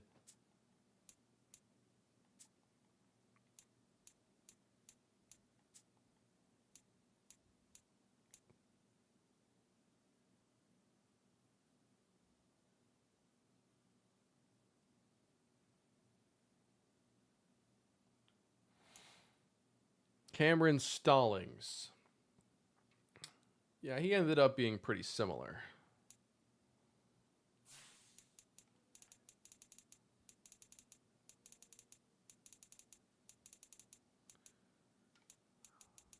I'm not sure if I'm blocking this. I'm not. Most injury-prone players in the class. Wow, Julian Crawford, who went super early. Tyler McDonald. Oh, okay, I didn't realize that. Did I avoid injury risk this draft at least? Marquise Cohn. That's a big one. Oh, Kilroy fell maybe because of injuries.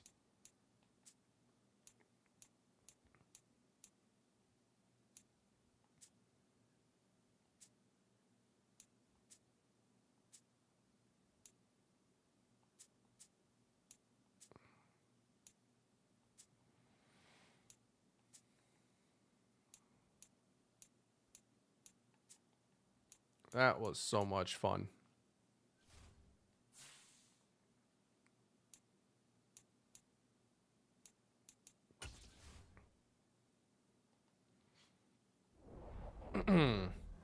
Tim Cannon, everybody. I cannot wait for preseason. I wish preseason was 6 games again. Didn't it used to be like 6? It was so long. In like the 80s or something. Yeah, I think we got to find ourselves a mentor at quarterback now for our 2 developing young quarterbacks. I think this was a great draft. The Titans' future definitely got brighter. I think so. It's going to be fun to see how this all plays out for us now. This team is really interesting going into year 4. All right, let me see some free agents. I need a mentor. I don't got a lot of time for much else, though. Cannon seems like a player Blackjack would have made. Exactly. Anytime I see a player like that, it's a good thing.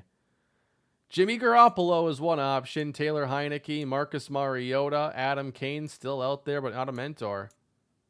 So not necessarily a fit for us. Why don't we go ahead and... Do we want Jimmy G, Heineke, or Mariota?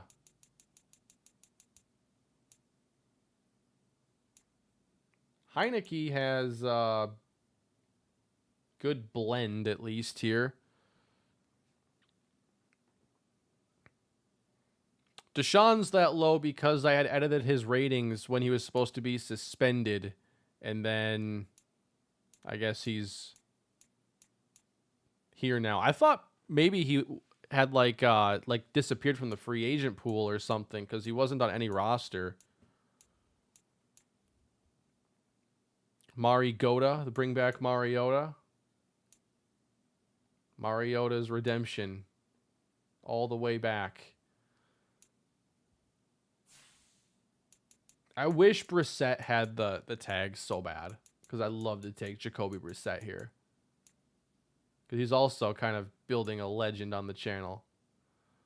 But Heineke, I don't know. He's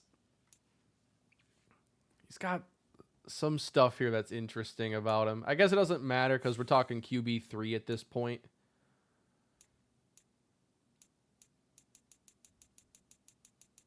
What happened to Malik Willis? Well, he's still on the roster for now, but he just didn't develop the way I had hoped.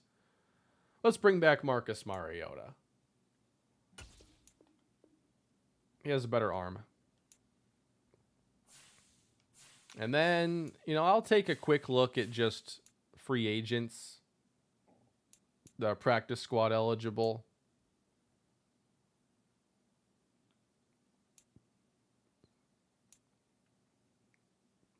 This fullback's kind of interesting.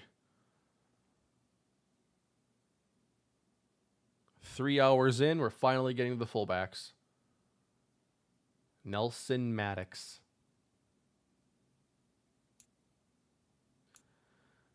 Yeah, I think I'm interested in trading Willis now. Especially if there's a place where he could possibly see the field.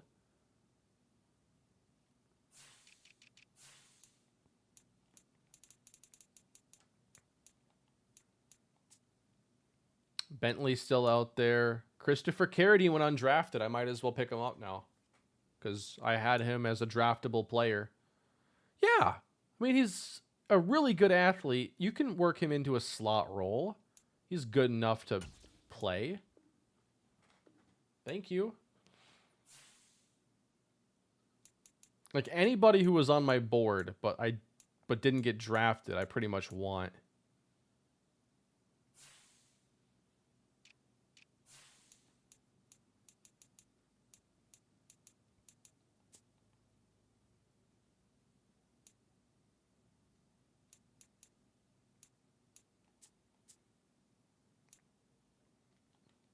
Manu Gonzalez is kind of balanced here, it looks like, with his ratings. Just as a backup practice squad option, bring me Manu Gonzalez from Fresno. UDFA tackle, 92 strength. I don't know if I just took him. Must be talking about Deshaun Holiday. How big is he? Oh, okay. 6'9", 376.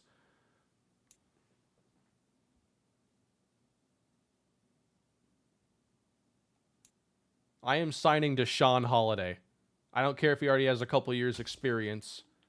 That is the largest tackle I've ever seen. And he has power. I'm moving him to fullback. If you put him at center, like, would you actually just start, like, if you're passing behind him, would you just hit him in the back of the head every time? He's 6'9", 370.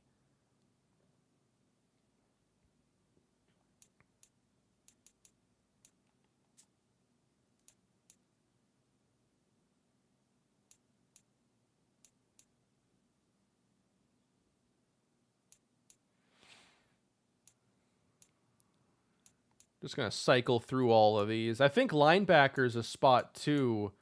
Here's a 67 overall UDFA. He's a little slow, though. I already drafted a run stopper. Raekwon Cumberland, field general, 65. This guy might be perfect.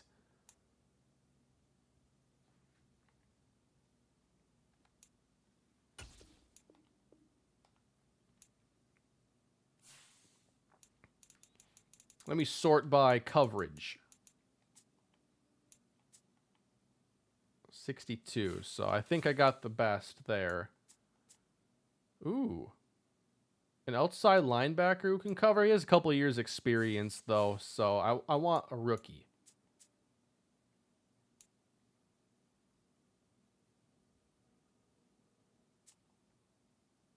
How good is Trent Styles? 61. Maybe practice squad or something. What about a corner to compete? Javon Bernard? Had him for a couple of years. Dion McLeod?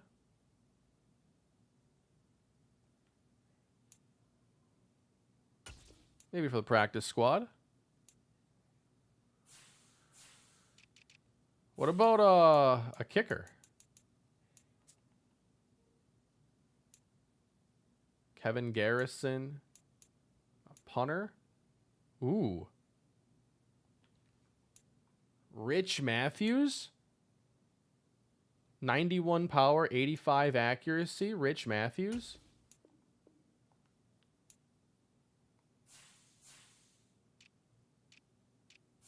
I haven't even looked at the undrafted running backs. Nobody over a 91 speed, though.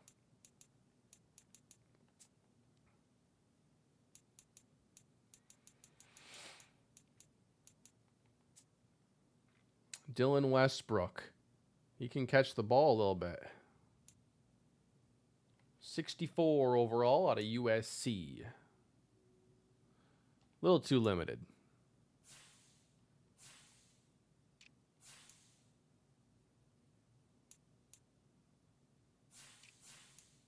How about a tight end?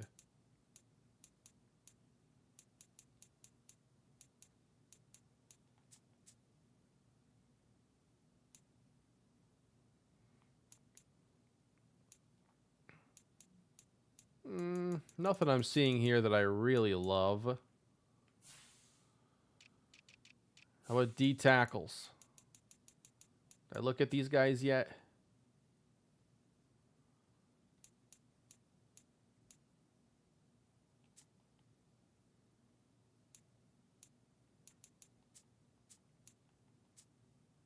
Clarence McGee.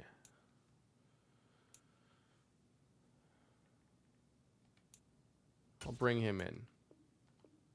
Man, this is going to be a fun preseason. So, obviously, this is the offseason here for the Titans. Tomorrow, the video goes up for the Oakland A's franchise offseason over on the second channel. And then, with this being draft week, I'm already a little bit distracted as it is, so I think it's going to be a lot of streaming. I now need to work on preseason and spring training for both these series, so, you know, I like to do streaming for both of those things. So it's going to be a streaming heavy week. I may stream Friday to recap the NFL Round 1 draft. And I might stream Thursday night if the Vikings do something and I think it warrants an emergency stream for me to talk about it with y'all. And we'll see my raw emotions there. I'll create a thumbnail and everything for it and just like be ready to hit live if something happens that I want to go live for.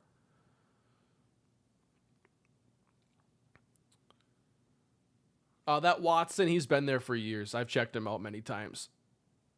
He's a couple years in the league already. That's Ron Watson. Thank you for the awesome stream, Kane. Thank you, Tanner, and everybody else who spent some time with me today. Thank you for a piece of your Saturday. If you wouldn't mind dropping a like on your way out, I'd appreciate it. But I think today we put this team on the right track for year 4. I don't want to go 4-13 again. I want to have some fun here in this next season, and we've got some work to do. Now we got some rookies to develop. We got preseason battles to go through. It's going to be quite an interesting time. Thanks, everybody. I hope y'all have a great rest of your weekend. And I think Monday I might be live with more preseason for this as we get ready for the new years in this series and in my A's franchise. Y'all take care, and I'll see you next time.